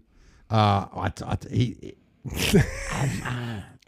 ahead, baby. Fuck it. Yeah. He did say to me, like towards the end of it, he's like, I bet the girls here. I'm Right. Nice. and I said, and I did. I said, Mr. President, it's one of the most beautiful places on earth. Yep. And he joked and he said, I love music. I love live music. And then when I walked him into the concert hall, I think he really he got it. Like, right. He could feel it. Mm-hmm. And he's a hip dude, or he was. Spectacular man. Right. Like, I'm not talking politically. Yeah. Sure. One-on-one meeting him. Yeah. Sam Kinison. Incredible. You met Sam I had Kinison. dinner with him. Oh, really? And his brother and Carl LeBeouf at Sabatino's after his show. Wow. One of the greatest moments of my life. Talking to George Carlin. Bill Maher on the phone was a moment that I just thought. And how did Maher called in the radio show? Yeah, Maher called in. He was promoting Religulous, his documentary about religion. What a great documentary. And I think he was a little surprised that I was such a fan of his. I don't think he knew I was a comedian, number one. But number two, I knew of his body of work. So I gained credibility with him right off the bat. And we had a phenomenal interview. That's awesome. And because he can be chippy. Yeah, he can be a dick. He can be and chippy. I wanted to make sure that he knew that I was, I was his adversary. You know what I mean? Right. I'm not. You were no one to be trifled with. Right. Yeah. No. I mean, I wasn't going to try to catch him, or I wasn't setting him up to be a dick. I was a genuine fan. Sure. And that was a great interview. I don't know if you guys know who Richard Jeni is. Oh my God, yeah. Richard Jeni, he killed himself, right? Now, you want to hear a story? This story is bittersweet for me because it's the only time I really got to hang out with him. It ends great, started horribly. He was at the Improv in Baltimore, so I was so excited to have him in to promote his shows. And, for those people that don't understand, that guy had 9 HBO specials. He was unbelievable. I mean, he's one of the greatest comedians that ever lived. I'm a huge fan. So I got told by the Improv, they're like, look, Richard can be, he's a little bit of a diva. Just be careful, you should be fine. You're good with everybody. So he walked in, and it was Richard Jeni, and he's small like me, and everything I loved about him. And I was like, hey, man. He was like, how you doing? Like, real matter of fact, how you doing? I said, great. It's great to meet you, man. He's like, cool. Here you go. And he hands me a piece of paper. And he goes, ask me about that stuff. I don't chat. That's how he started the conversation. So we had 8 minutes, 8 minutes before we're on the air. Right. He brought questions for you. I asked him 4 questions just sitting there, off air. He never answered one. Didn't even acknowledge me. Wow. So I'm like, you know what? Fuck this guy. So I take my piece of paper. And I knew what he wanted me to do. He's a comedian. So he wanted me to set him up about these topics. So I'm like, fuck this guy. So the first thing on the top of the list went, I'll never forget it. It went Catholic school, New York pizza, grocery shopping at night. And then the fourth one was Jerry Seinfeld, right? It said Jerry Seinfeld. So just talking points, just not talking questions. not even questions. Right. Just so I go. So the mics come live. I go, oh, 90 Rock, Mickey, Amelia, Spiegel joining us. We were afternoons then. Actually, it was Amelia and I. Mickey, Amelia joining us is legendary Richard Jenny. Blah blah blah. So then he goes like this. Hey, how you doing? He's all fucking buddy. Right. And I'm fucking steam is just pouring out of my ears. Right. So I go, Richard Jenny, 9 HBO Special Incredible. So you went to Catholic school, huh? He goes, yeah, went to Catholic school in New York. It's a weird place to go. And he starts setting up his joke. Right. And I, as a comic, I know exactly what he's doing. And I could feel where the turn came. Soon as he made the turn and he's about to hit the punchline, right in the middle of his story, I go, and I see you're on the list, you don't like New York pizza. Right? And he goes like this. He goes, I hate New York. And he goes, same thing. Gets to the turn. And I fucking hit him with the third thing. And he looks and he stops and he goes, and I go, hey, it's 98 Rock. We'll be right back. And I turned the mics off, played the song. I went just like this. Go fuck yourself, you ignorant asshole. Stood up and walked out of the studio. Wow. I went up to the roof to smoke. 2 minutes later. Was Amelia like, okay. Silence. Silence. I don't know what happened. I do know this. 2 minutes later, he walks up to the roof where I'm smoking. The door opens. He walks out. He looks at me and he does this. He goes, yeah, I owe you a big apology. I came off like an asshole and I had no business doing that. And I did not know you were a comic, a real comic. Interesting. And I looked at him and I went, yeah, first of all, thank you for the apology. But second of all, man, fuck you for I'm a comic. You'll treat me different. Right. And he just looks at me and goes, you're right, man. I was an asshole. He goes, I hate fucking radio. And here's why. He goes, radio guys are dicks. They don't understand comedy. They cut you off. They did everything you just did. Right, to me. right. Right. And I said, you know why I did that? And he went like this. He went, well played, and I fucking deserved it. Can we start over? The guy was supposed to stay 20 minutes. He stayed till 7. I love that. Did the whole fucking show. He was brilliant, beyond hilarious. The Jerry Seinfeld story alone was so fucking great. Wow. But when we finished that night, I couldn't go to his show. I had something. My daughter had a school thing. I'll never forget this. And I'm sorry, it wasn't even my daughter. It was my niece. And I was like, I got to go to this. I can't come see you tonight. But he stopped me after the show and he said, hey, look, I do want to apologize. And I do want to tell you, man, I respect you. Nice. What you did. I respect what you did. And the funniest part of that story, or the saddest part really, that I never got to see him again because another friend of ours, I'm not going to name drop because Please I'll do. sound like a douche. No. I'm Please not going to do. do it because of me. But another big name comedian who I know very well, he came through town and he did the show and he goes, dude, you're not going to believe this. I go, what? He goes, I told Jenny, we all call each other by our last name. He goes, I told Jenny, I saw him last week at the Cellar, and I told Jenny I was going to Baltimore. And guess what he said? I go, what? He goes, try to do 98 Rock. That guy's cool as shit. Nice. Wow, that's awesome. So that's like, awesome. but I never saw That's him again. awesome, right. And then he died or killed himself. Yeah. But like, so that was a really like a bittersweet that's story a huge for me. story. Yeah, that's You know what I mean? Yeah, that's Yeah. a But the Seinfeld story, I can't do it justice, but basically I'll give it to you in a go ahead. nutshell.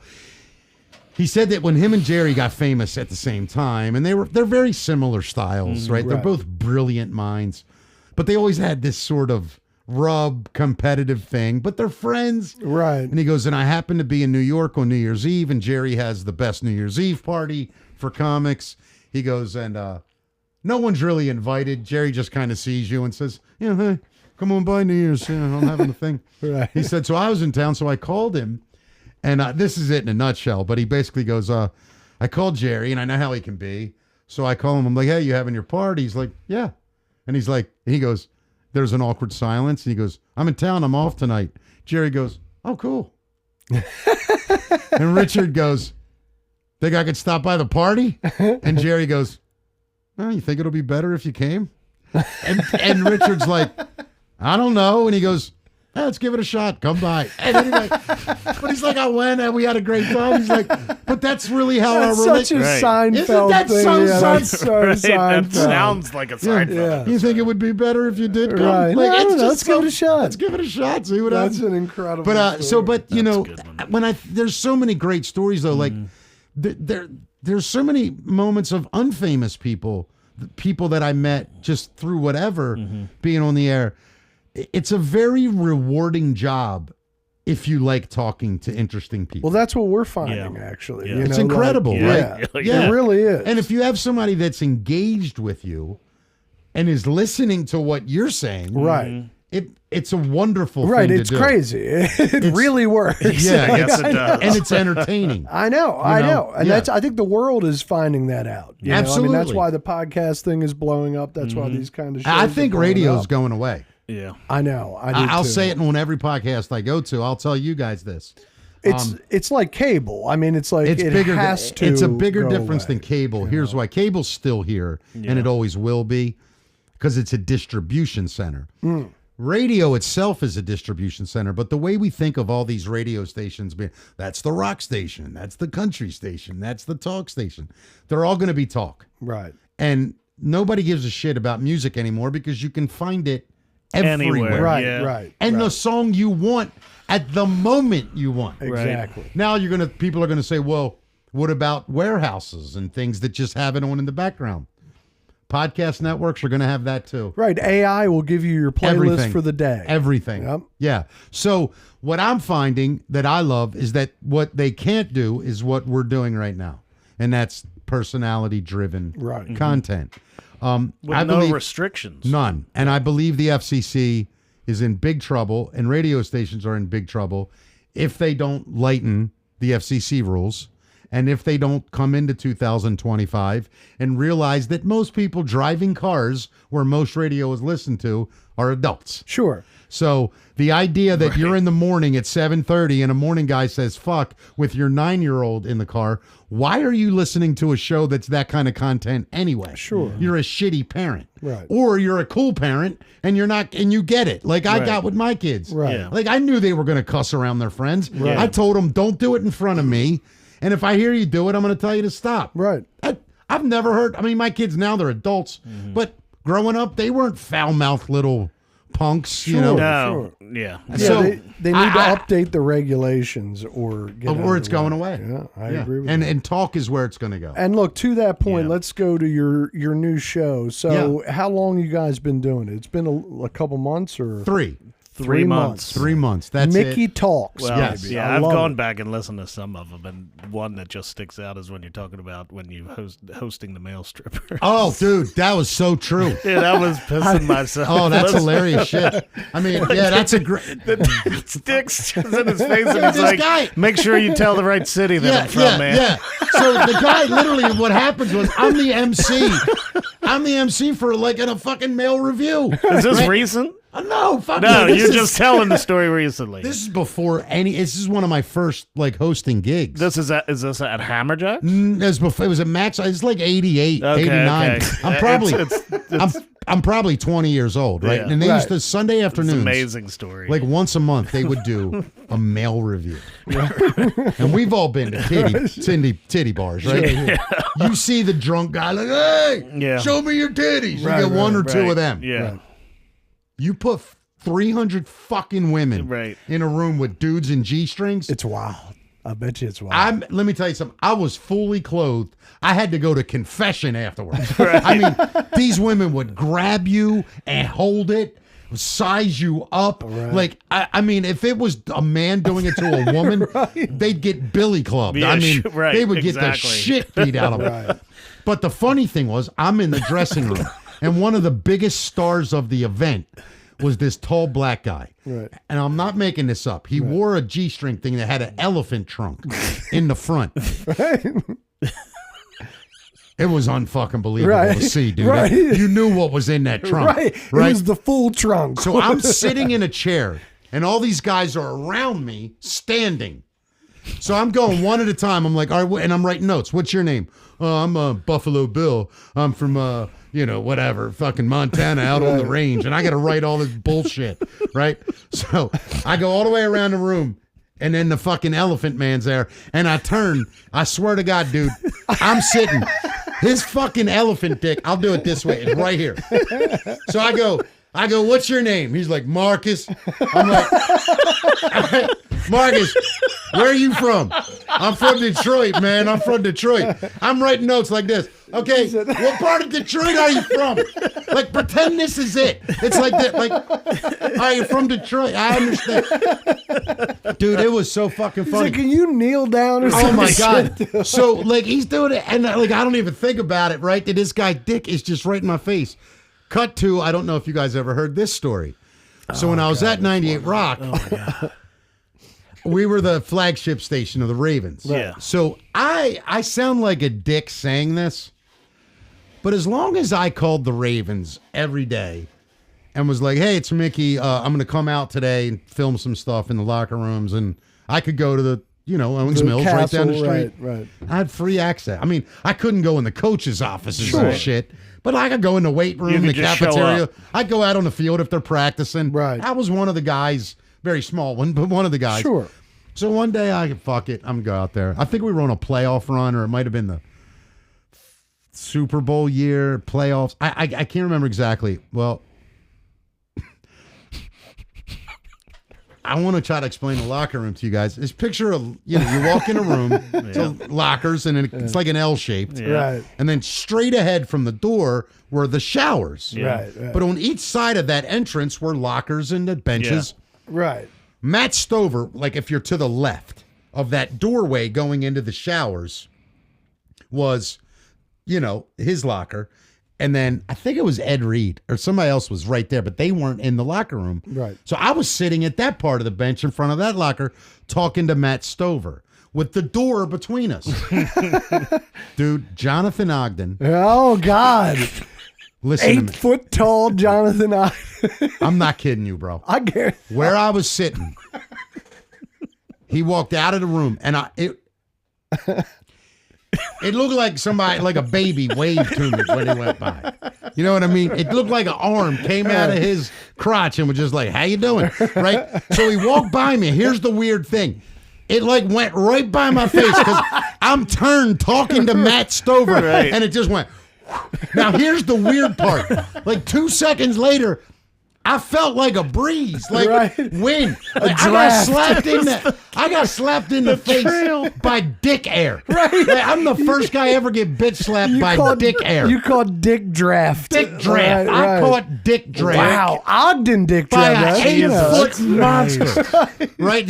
Whoa. So here's the funniest part of the story. I think it happened, and I think I looked like at it. Right. Like I was looking at his dick. And then like looked back at Matt. And I'm just like, what the fuck? And then I look back, and Stover just kind of went like this. I know. He's like, I can't, what am I going to do? What the fuck? He just had this look of like, it's unbelievable. And but I'll tell you something about those dudes. Like I want to say something about like football players. Yeah. To see them in their environment with each other is an entirely different thing, because on the field, look, the NFL is serious business. Yeah, right. They're trying to kill each other. Right. Hurt each other. And I've been on the sidelines, by the way, and I saw Ray Lewis and Delia Thomas hit Michael Vick together on the sideline, and I was 7 feet from it, and it sounded like a car accident. Was that the one where he broke his leg? No. Not that one. Not that one. But they hit him on the sideline, and he rolled about 5 times past me, and then popped up. I thought he was dead. Right. Like he went backwards when they hit him, Yeah. rolled, popped up, flicked the ball at Ray Lewis, and said, you're going to have to hit me harder than that, that's Ray. insane. Damn. And I almost apologized for Michael Vick to Ray Lewis. Imagine if that was you. Ray Lewis said hi to me one time, and I apologize for him having to talk to me.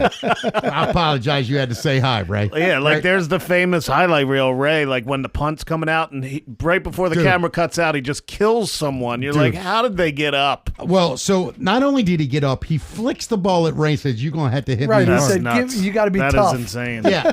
And so it gives you perspective of the athleticism of these men. But watching them just goofing around, they're like children. Right. Like, It is like teenage boys. Right. Yeah. And it was really cool to be a part of. And if you were cool with them, that you were in. Right. And they were really cool. I will tell you though, like a highlight of being on the radio. So when 98 Rock became the official whatever you call it, flagship Right. they do a sponsor party on the field every year for the Ravens' huge sponsors. I'm talking Anheuser-Busch, Right. Heineken, Audi. Like, these are huge corporations. Yeah. It's not Nick's liquor store making this trip. Yeah. So the three guys that I had to bring on stage that day, Ed Reed, Oh, the receiver. Why am I drawing such a blank? I should be. the receiver. Derek Mason Derek Mason. and Ray Lewis. Wow. So I get up and I'm standing there with the microphone. These three guys are, when I say an arm's length behind me off the stage, that's where they are. Right. And I'm doing my thing. I go, ladies and gentlemen, please welcome. It was like 9-time Pro Bowl selection, Super Bowl winning, 16th year. I say 16th year. And all I hear from the background from Ray Lewis is this: 17. God damn, Mickey, get your shit right. Oh, shit. Right? And I'm on stage. And I hear whatever he corrected me. So in the middle of me going, 16 year, 15, you dumb motherfucker. And I go, make that 15 year. Like, I immediately, and then, so I say their three names. And as they walk up, all three of them, like literally, I never said my name. Right. And all three of them were like, what's up, Mickey? What's up, Mickey? And when Ray came up, he goes, man, what the fuck? Like joking, man, what the fuck's wrong? 16, whatever he said. And I chuckled and he kind of like rubbed my head like, you dumb little bastard, whatever. Yeah. But when they were done, the four of us walked off the stage together.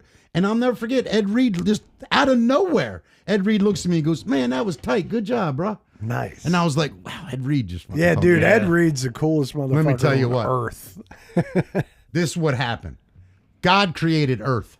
And on the seventh, whatever day he rested, Yep. the next day he woke up and went, I'm going to make the coolest motherfucker on the planet. And Yeah. he made Ed Reed. It seems If you ever that get a way. chance to talk to that guy off script, where it's just you and him, amazing dude. He seems like it. Amazing. Weird. Like, when I say weird, eccentric. Eccentric, It's not right. the right word. The word is not weird. That's not fair. Very eccentric. And just a nice. On his own path. Yeah. I'll tell you what, I never met one asshole. From all those guys. Never met. There were some guys you meet and you go, that dude's fucking nuts. Or, You said he's wild, right? Yeah, I'll tell you I what, agree. Jared Johnson, remember him? Double Oh, J? Yeah. Double J. I-95. If every NFL player was like him, it'd be the greatest sporting event. Yeah, he's a great radio person. He was just a would great come dude. on. Yeah, Yeah. like he would come on and you can just tell he's a good dude. I got to dude. meet a lot of them because when the training camp was still in Owings Mills by that tweeter that I worked at, they all came in there Right. all the time. Saragusa and Sam Adams. We had to carry a chair around for Sam Adams so he could sit down while you were talking to him. One time I was busting Tony Saragusa's balls at a comedy show he was at. And I started fucking with him, right? And I mean, I laid into him and people are rolling. And he's laughing. Yeah, right, sure. And out of nowhere, he looks at me and he goes, I got him with something. And the whole crowd cracks up and it gets quiet. And his exact words, he goes, you little bastard, I've picked shit out of my nose bigger than you. Right? And I just thought, oh, man, that dude is so cool. Yeah, that's awesome. Jacoby Jones. Yeah. Like, was Oh, another God one. rest his Yeah. soul, man. That How killed about me. that? He saw me at Conrad's in Bel Air do comedy. Wow. And came up to me afterwards and was like, yo. He's yo. the nicest dude. They were all, I'm telling you. That's a shame. Oh my God. I mean, all of them that I The met. Miracle at Mile High was one of the best. That was the last great football. He's also got the greatest quote I've ever heard from anybody. What was it? I told him, I said, man, I got to tell you a quick story. I said, my kids were little and we were at my friend's house and he had a big, like, inflatable TV screen outside. And so we're all like 50 people. It was a huge party. Yep. And when that happened, like my kids jumped up. It was the greatest moment. And I'm telling them that story. I'm like, I just wanted to tell you, man, that moment will always be with me and my kids, a very special moment. Like, I don't know where it came from. And he looks at me dead serious. He goes, man, I ain't going to lie. I can't believe I caught them. Yeah, right. Oh, my That's God. what he said. Yeah. He goes, I can't believe. He said, when it hit my hands and I got in the end zone and I turned around, I was like, I can't believe this just happened. Oh, my God. Nobody if could. you watch Imagine Nobody that could. feeling. Yeah. He kind of turns around and it's like, boom, it's in his hands. Yeah. And he's like, holy shit. Yeah, I mean, He kind of has to regather himself. Yeah, and then it's like, 100%. and And he here we was go. honest about it. Yeah. Yeah. you said that you thanked him and everything. That Yeah. was the last great football moment I experienced with my father. Was it Too, really? absolutely. Oh, that's an Oh, awesome my God. story. And Yeah. and like so, yeah, it's a wonderful the Miracle Mile High. Yeah, Yeah, it's one of the great sports stories, man. You can't can't take that away. I had a blast with the Ravens. I mean, I the organization. I got one of my greatest moments was we did the NFL kickoff party at Power Plant. Right. Buck Cherry did the show. Steve Bisciotti roped off a spot dead center all the way against the brokerage. So like his back was against the building, but he had couches. It was like a really nice thing that, the Ravens set up for him. I'm standing there 20 minutes before band goes on. Guy comes up, taps me on the shoulder and said, Mr. Bisciotti would like to see you. Yeah. I went, nice. Steve Bisciotti? Right. Like, you know who I am? You said, I didn't do it. And he goes, yeah, right now. And I go, okay. So I walked down and walked up. Dude, he had buckets of beer on his table. I sit down. I'm like, nice to meet you. It's the first time we had ever met. And I was so nervous, and he had called for me. And you drink? And I said, not really, but I'll have a beer with you. I'm never going to get this chance again. Yeah. And as I cracked the beer, I cheers. And he said, oh, you'll have plenty of these with me. And I was like, wow, what a fucking great guy. So we sat there and talked for about a half hour. I found out he listened in the morning, driving in every day. He said, I listen to a lot of things, but I do listen to you. I switch around a lot. He said, I enjoy your show. And he was just so sweet. And then when 98 Rock went with the Ravens cheerleaders to the Bahamas, just so happened. Oh, I remember that. He was in the Bahamas with his yacht. And I was invited to go down and see the yacht. And it was just an amazing. Wow. Just that guy, by the way, if he ran for president, I would vote for him. Mm-hmm. That guy is, by all accounts, not just you. Like, I know people that know the that guy's the real deal, man. Yeah, it seems that they are who they say they are. And I'll tell you something. I met his lovely wife one time. I got to be honest. There's a reason that family is such a great family. Yeah. And I saw that two wonderful people married each other, and they treat each other wonderfully. Yeah, it's great. So and we had Katie Bollinger on last, and she just reiterated the fact that it just the ownership all top down is why that organization is so fantastic, like incredible, real. Because there's NFL franchises that aren't. Oh, trust me. I mean. Yeah, I got to tell you another thing. Another thing I'm really proud of is my relationship with the Baltimore Blast. Oh, yeah, you're a soccer guy, right? I'm a fan. I've been to games recently, and it's a blast. The way most Americans are with football, that's soccer for me. Watch a ton of European soccer. I love the game. I played it my whole life. I adore it. It's my real passion. So when Steve Bisciotti, this is how great this organization is. They had a chance to bring England football to America, and NFL stadiums were offered. And from what I'm told, I don't know if this is true, the vice president of the, what do you call it? I guess the soccer thing that brought it here, football league, went to these NFL owners and said, do you guys think this will work? Would you have it in your stadiums? Blah, blah, blah.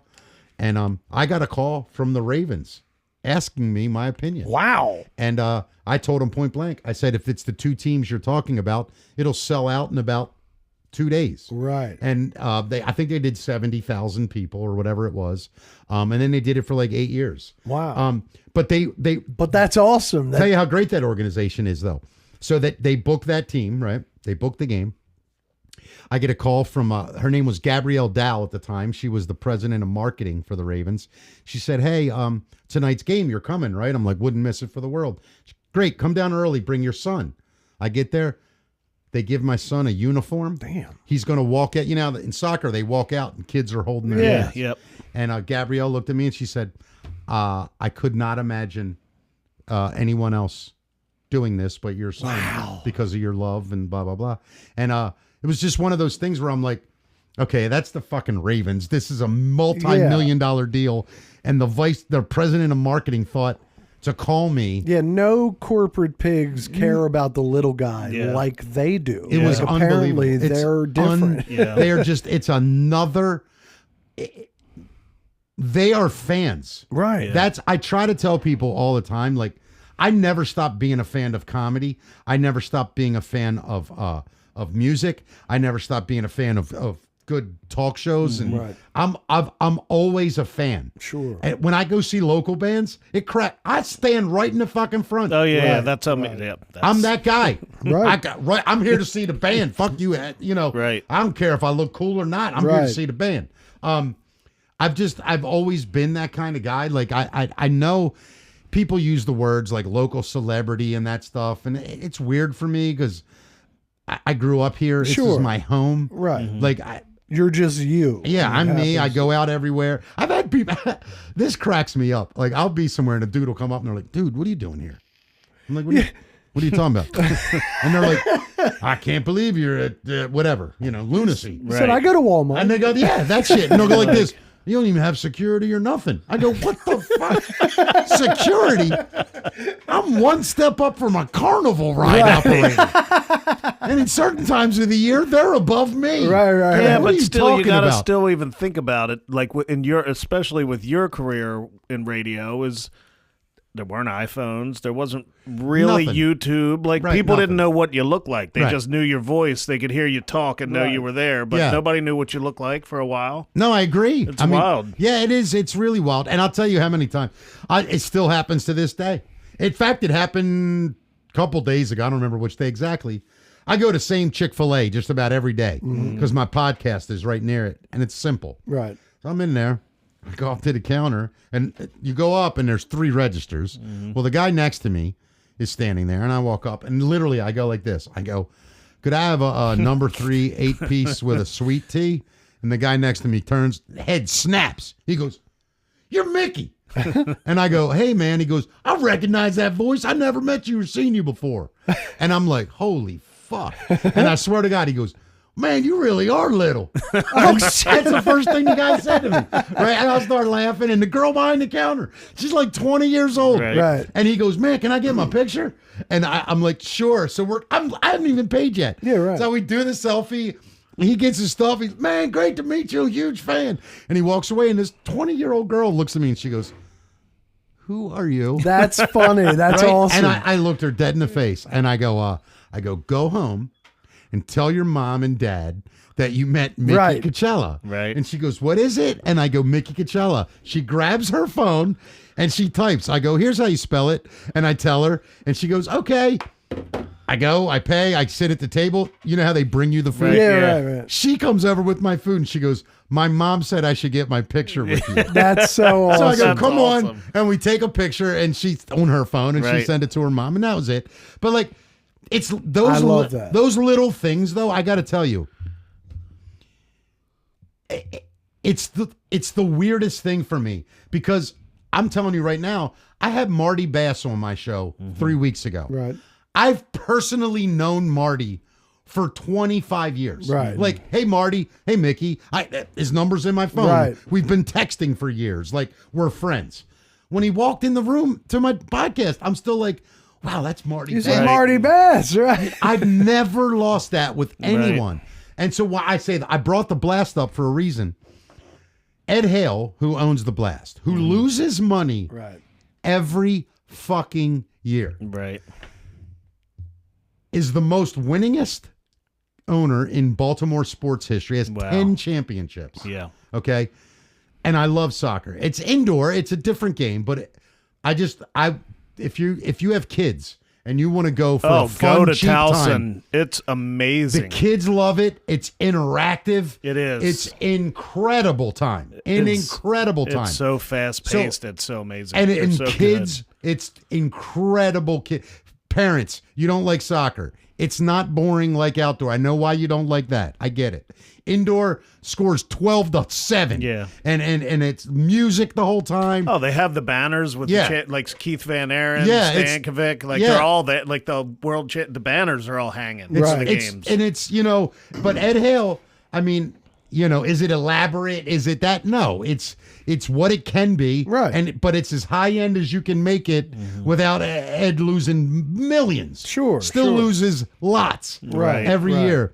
And that's why any chance I get, I tell anyone, go see the Blast. Yeah. Sell out every game and let that man make some money. By the way, Ed Hale announced he's running for governor on my podcast. Yeah. Really? on my podcast. That's, it was because it's live, so that's out there. 1 month old, my Really? podcast was, and he came on my show to make the announcement. Really? I could not have been more Yeah, honored, that's awesome. proud.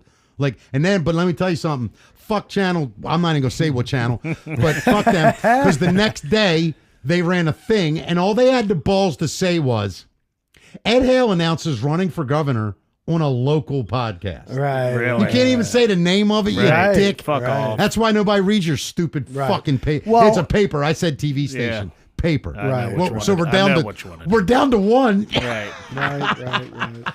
So your shows, you're doing them 5 days a week, Monday through Friday. right? And it's at 6 or 5. So we go. It's at 5.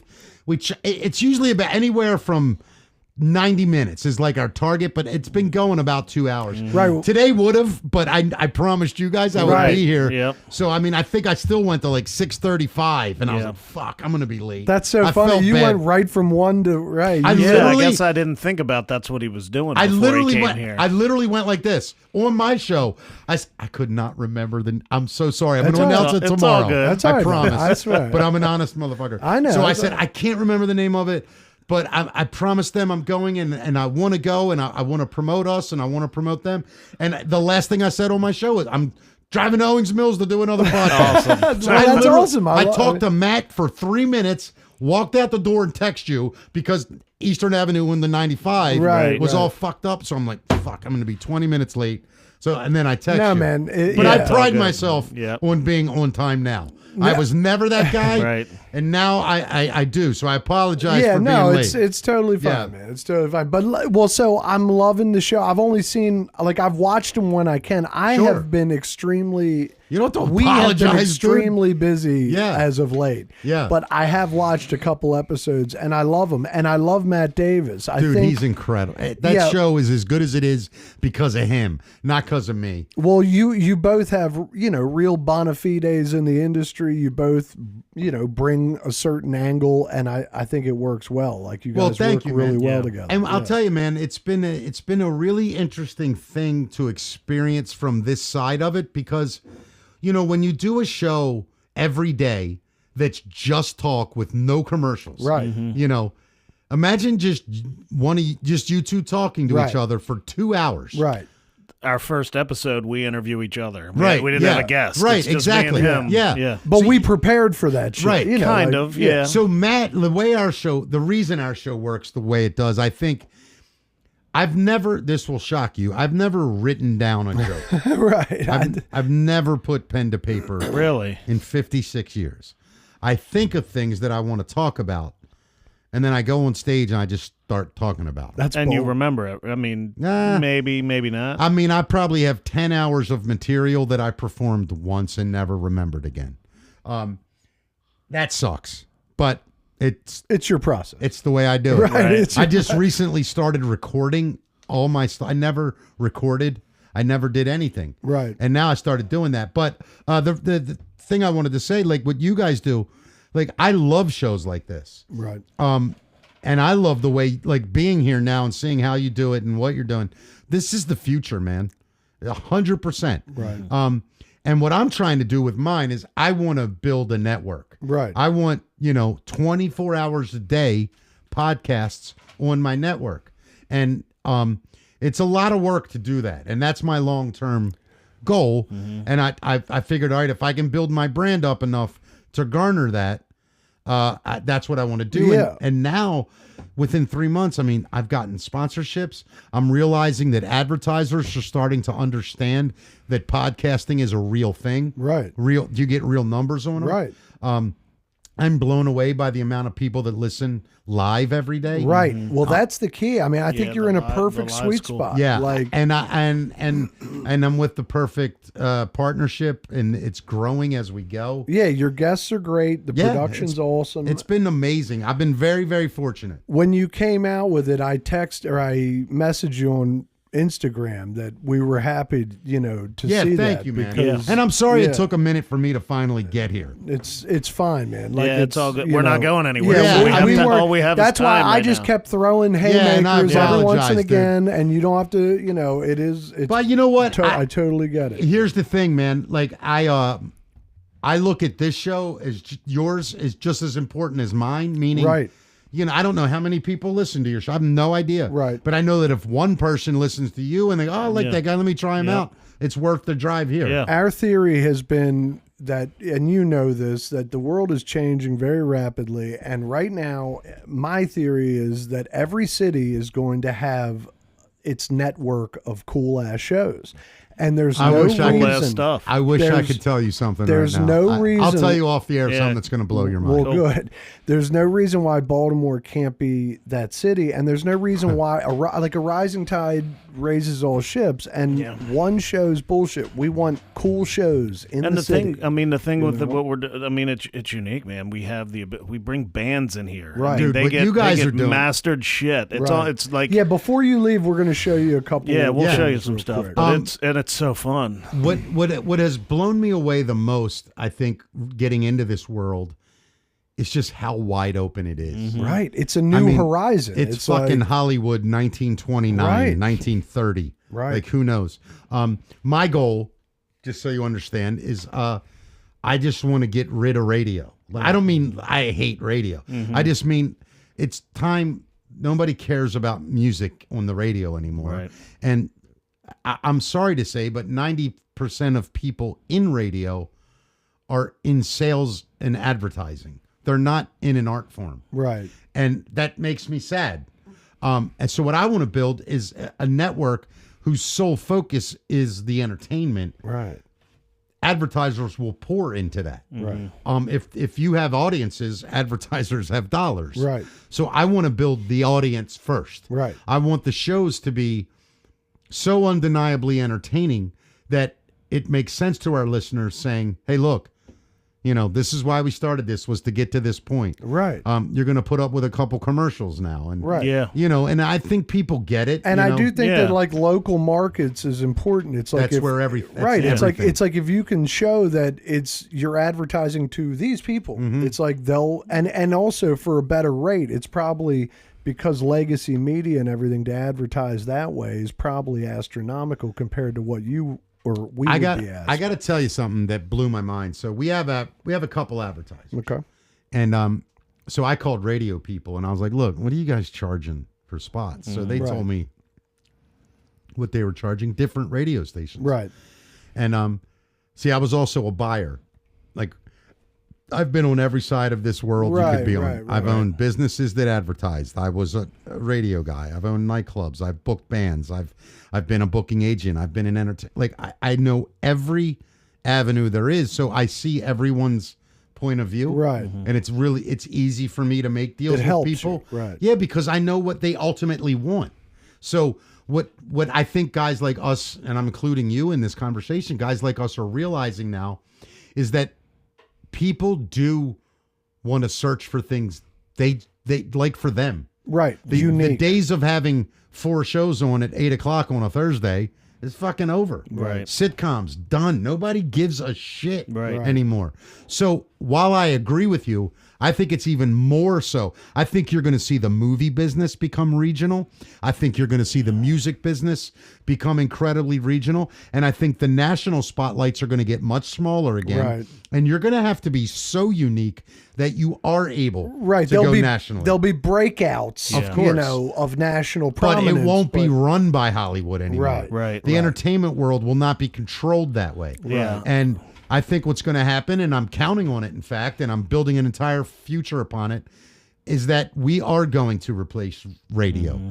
I think local TV is going to be okay for a little while, but I think there's going to be a synergy between podcasts and television. Right. We are going to kind of be the outliers for TV. Right. I'm trying to make deals right now with TV stations where they do check in with us during the news. That's fun. You know what I mean? That's a good idea. Today we're talking about the state fair and Jimmy who works at the hot dog stand, that guy, whatever. And I think what it is, it's just community engagement, which radio got away from for so long. Right. So that's where we're at with it. And that's where we're at. I mean, the whole reason we started this is, he's a drummer. Yeah.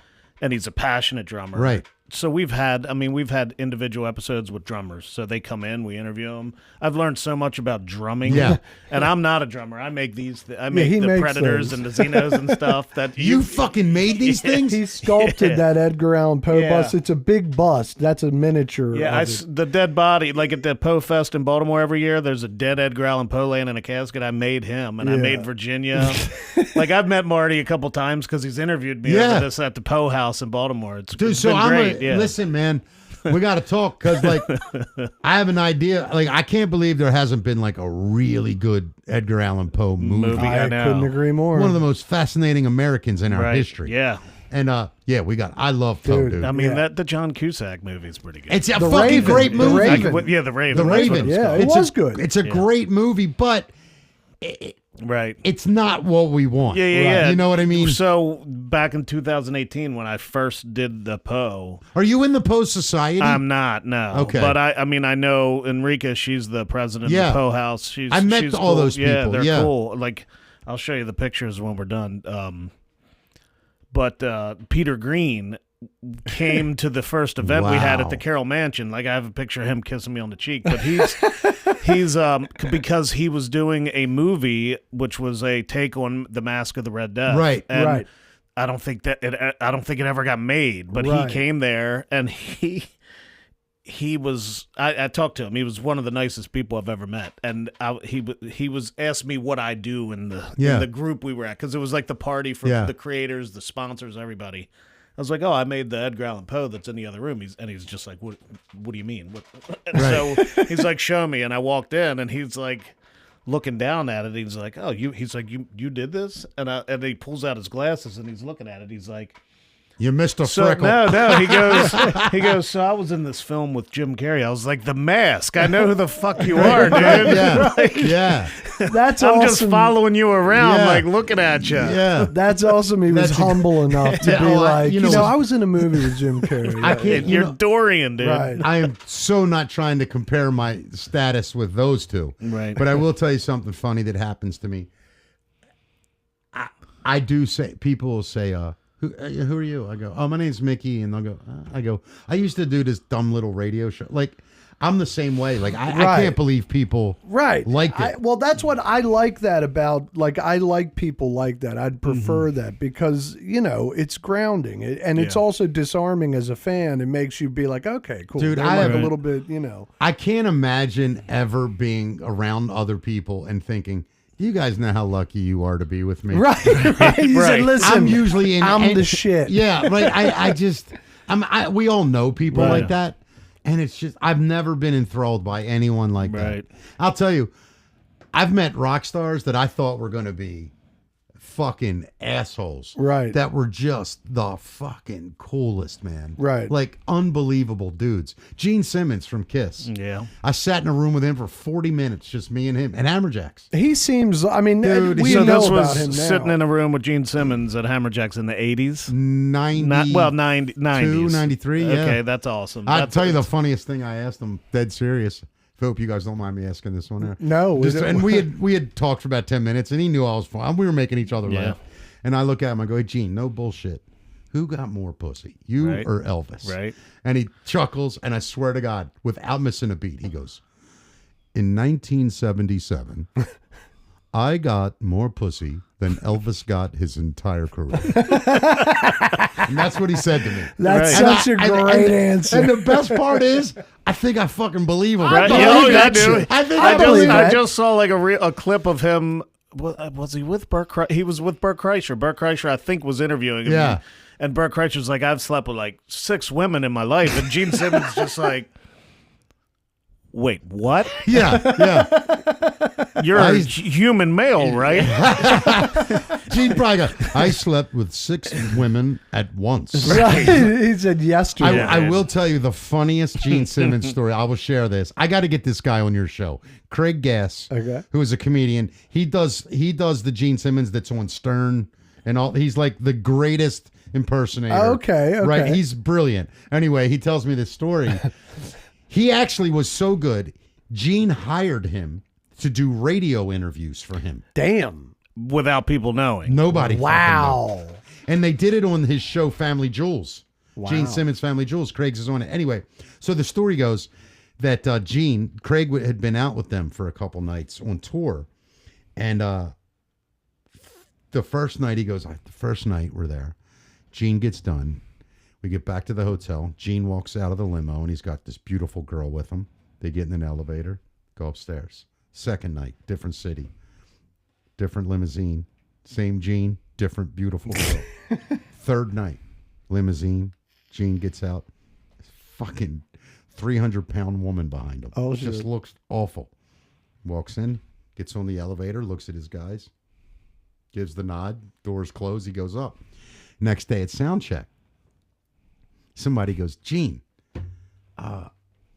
every night on tour you take these beautiful women, and then last night, that fucking girl, he goes,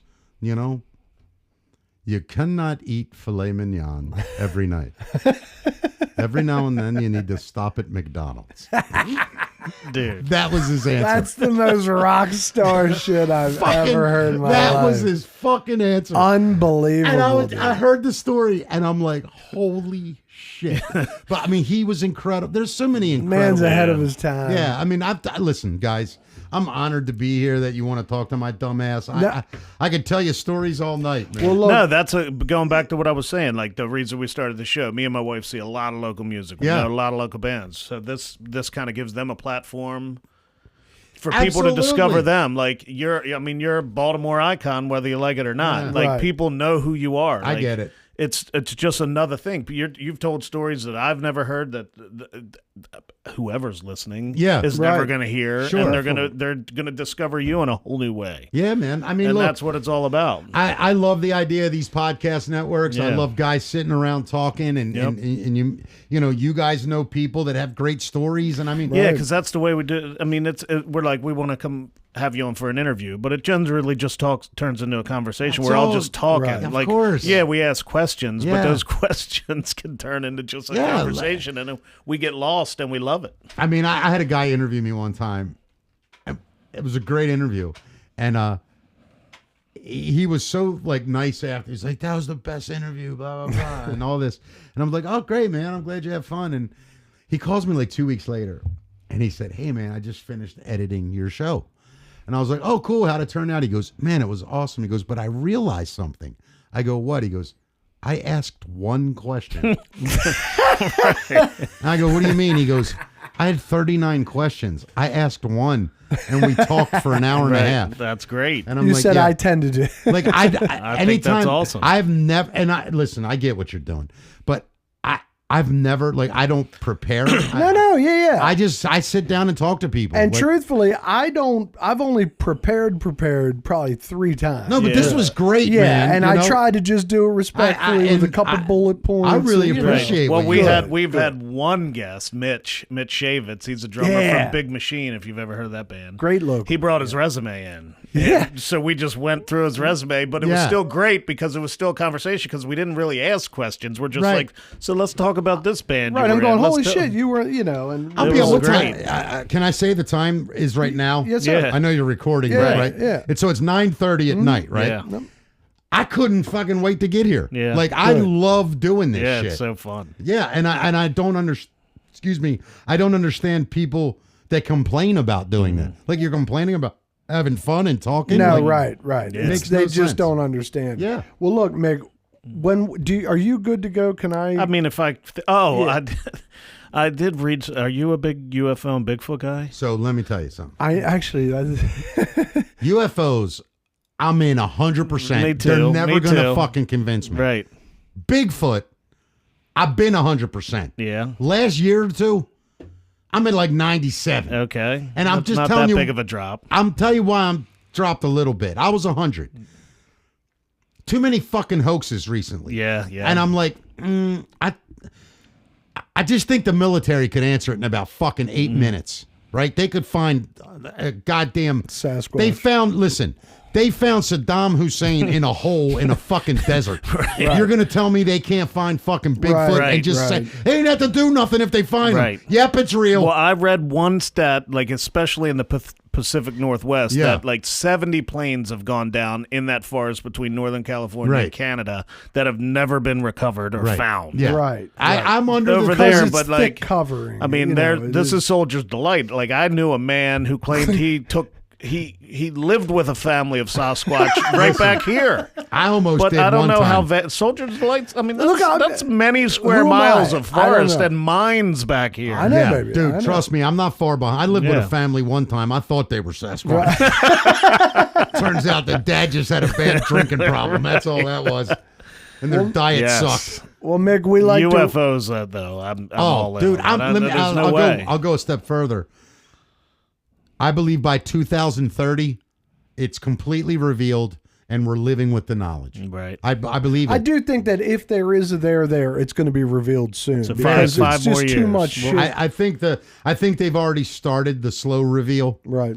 I think with all that military footage is. They have. Yeah, right, but the military last year, I mean, the Pentagon Look, came out.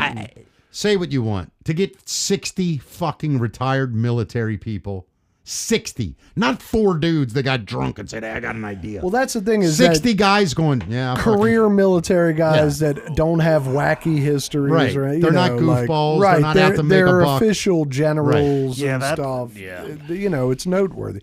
Well, Mick, we like to end the podcast by asking what your favorite, if you could, what your favorite top 3 to 5 films of all time. Yeah, so he says end it, but this could go on for another hour sometime. Yeah, I love this topic. Yeah. So ask the question again. My top what? Your top 3 to 5 favorite, most impactful films. Number 1 time. is Raiders of the Lost Ark. It's my favorite movie of all time. That was the first movie I saw in the movie theater. It's the greatest movie ever made. It's one of the greatest films ever made. My number 1. Number 2 would probably be The Godfather. Damn. God bless you. All like part one. Part 1. Okay. Part 2 might be number 3. Right. It's definitely the greatest. We can hybrid them. I'll do this. I'll do Godfather 1 and 2 on the list without a doubt. Sure. Then I would probably say Goodfellas. Yeah. Good for you. And then I got some weird shit that you guys might judge me on, but I don't judge. No, we don't judge here. Huge fan of Angel Heart. Angel Heart, oh my God. Alan Parker, Mickey Rourke, Robert De Niro, Lisa Bonet. Fucking unbelievable movie. One of my favorite films of all time. And very I've underrated. probably seen that movie with you together more than any other film. Absolutely. Yeah, I love that movie. And it's very underrated. Like, incredibly. It did not do well. Let me tell you something. Anytime I see somebody make fun of Mickey Rourke for whatever, I go watch fucking Angel Heart before you talk about that man's acting abilities. Right. That guy's a beast. He's a great actor. And that story, great dude. actor. And even in Iron Man 2, he's a great whiplash. Dude, how long did it take you to figure out Louis Cypher? It's Louis Cypher. Yes. Louis Cypher. And well, that was the thing is, like I watched it as a young kid, and I just watched it because I loved De Niro. No, it took us a while. Right. Yeah. And then as you grow up, you're going, well, wait a second. What the fuck's going on? And then you start putting it together, and then you realize the whole story. I mean, it's fucking brilliant. Yeah. Brilliant. I love that movie. There's so many great movies. Purple Rain. Loved it. One of the greats. I love it for, is it a cinematic masterpiece? No.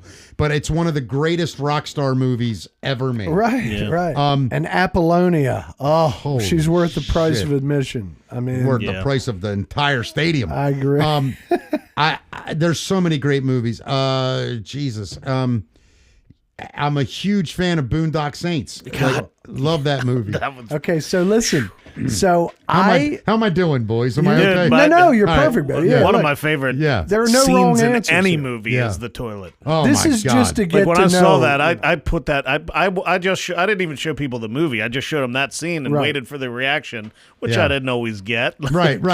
I like that movie a lot more than most people. That's a great movie. Maybe except for you. What What are you going to say about it? Did you ever see the documentary called Overnight?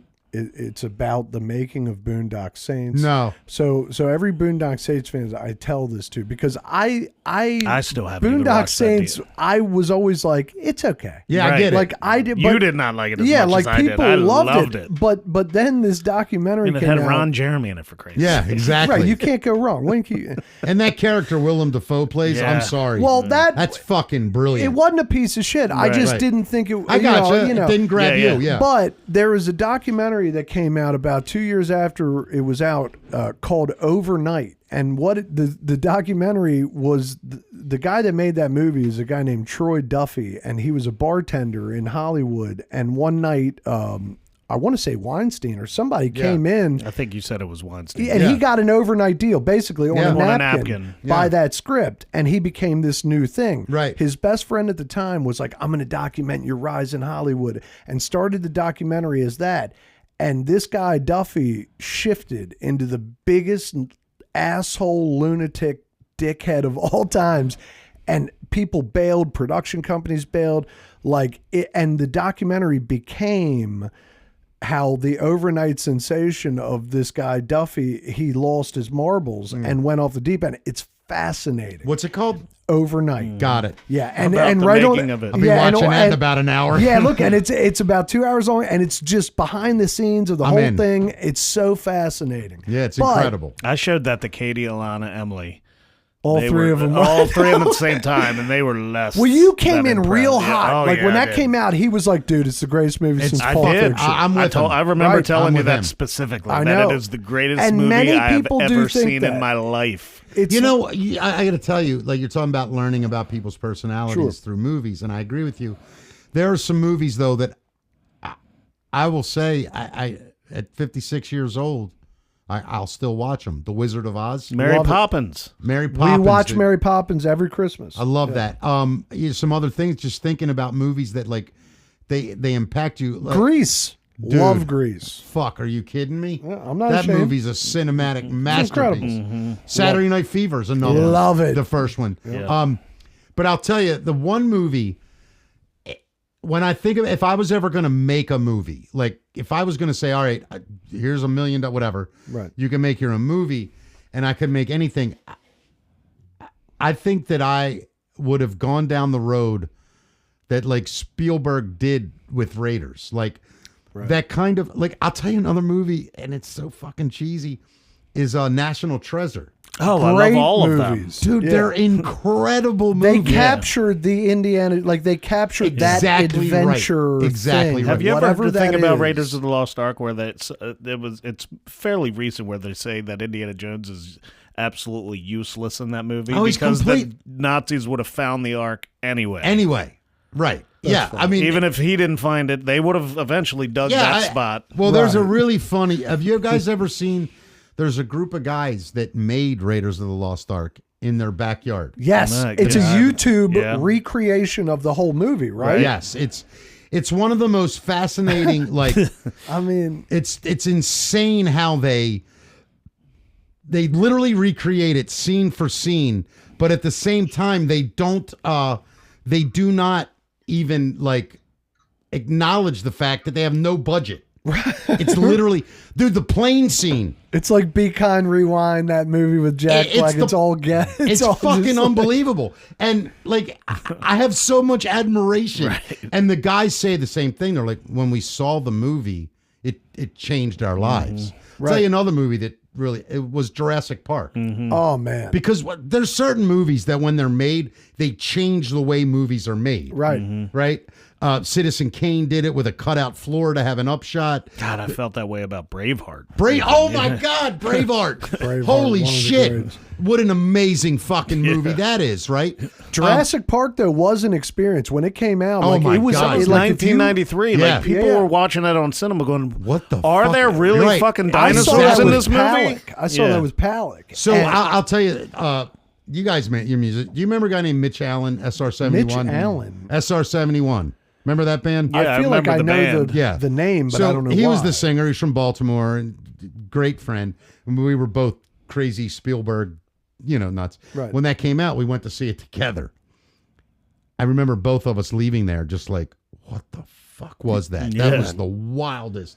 He really nailed it. Like since Jaws, like that was like Jaws and then Jurassic Park. Like those two movies are fucking, But I also am a sucker for like insane dialogue. Like I love a lot of British movies and stuff because the dialogue, it's Kevin Smith, like another example of where the dialogue really tells the story. Right. Like Lock, Stock and shit like that. Or Snatch is one of my favorite. Dude, right. All the Guy Ritchie. Bricktop is one of my favorite characters in the history of cinema. Undisputed. What's the new Guy Ritchie movie? Some new... well, they have the Gentleman TV series.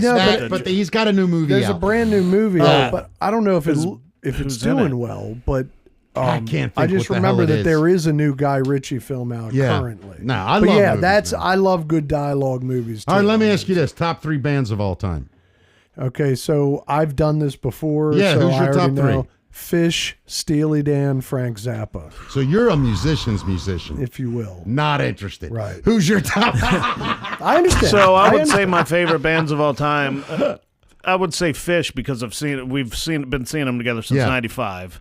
If I leave this house without one of you getting me high before I leave, I'm going to be pissed. No, I'm kidding, guys. Kiss. They're both just always been my top. I love it. So Fish, Kiss. And then who's your third? Probably the Steve Miller Band. Wow, look at you. I love the Steel again, Steve Miller or Bob Seger.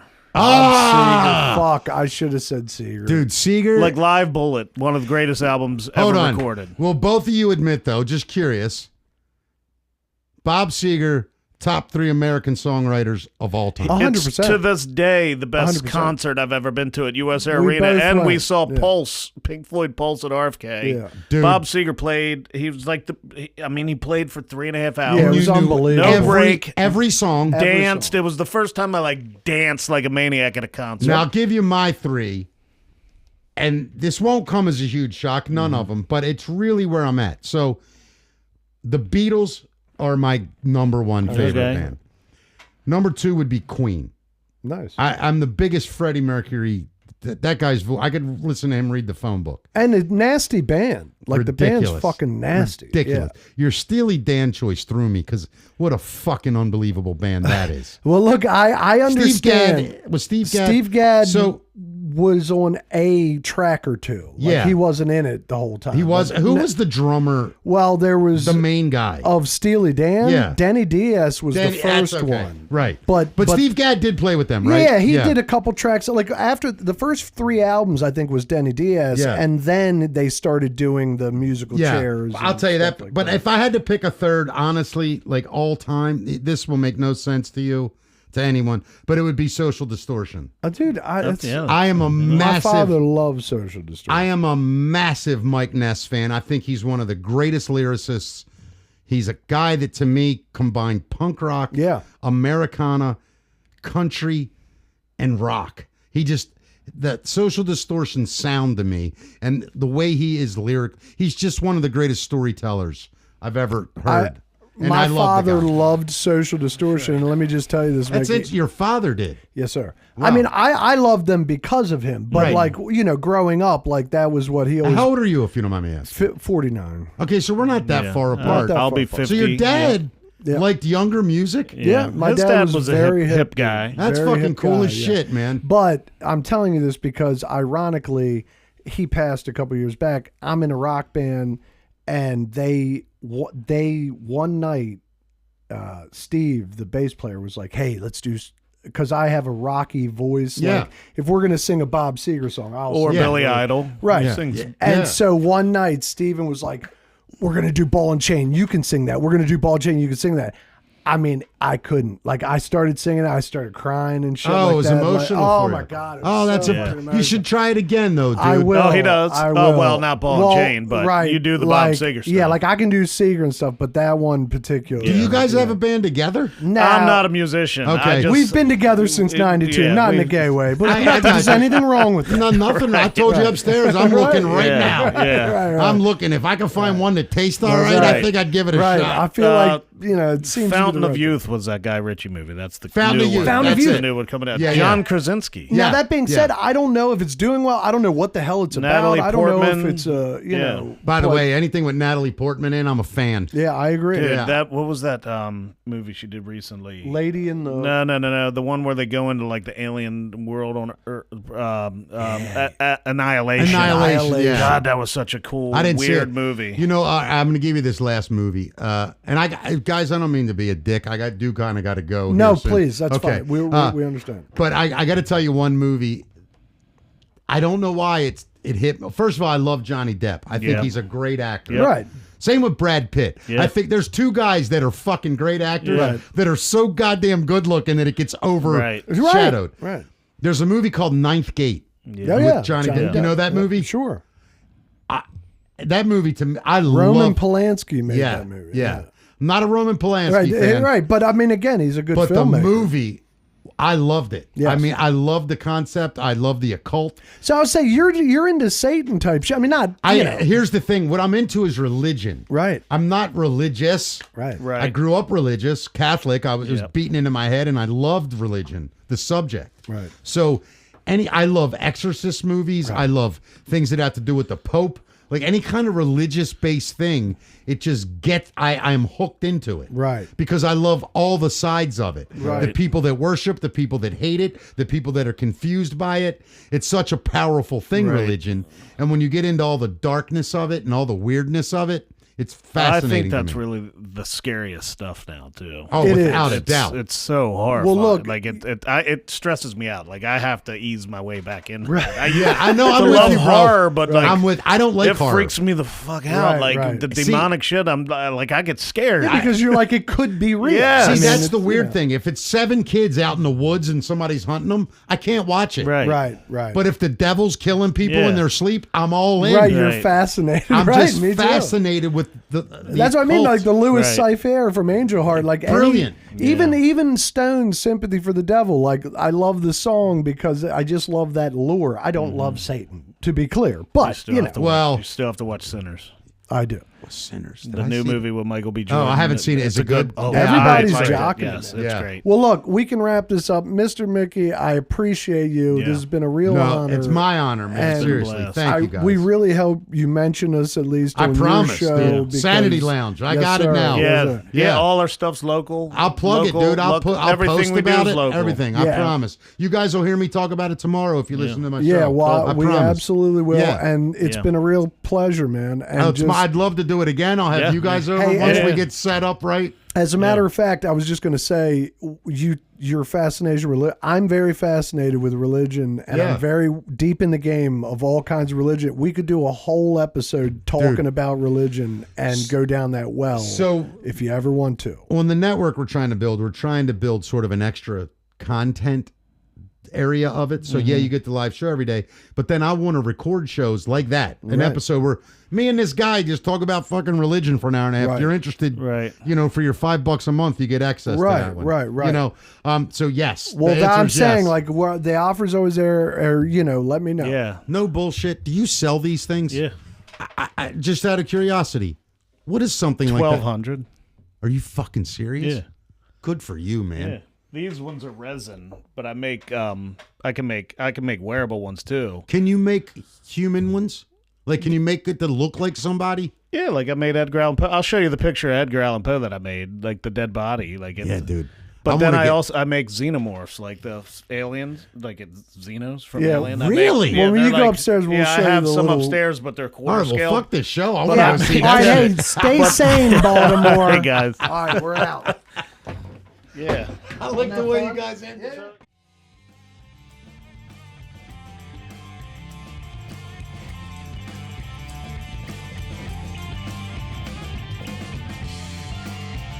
Thanks for listening, Baltimore. You can find us at www.sanitylounge.com or on Instagram at sanity.lounge.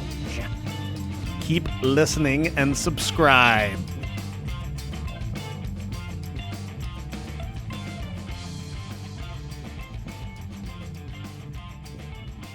Stay sane, Baltimore.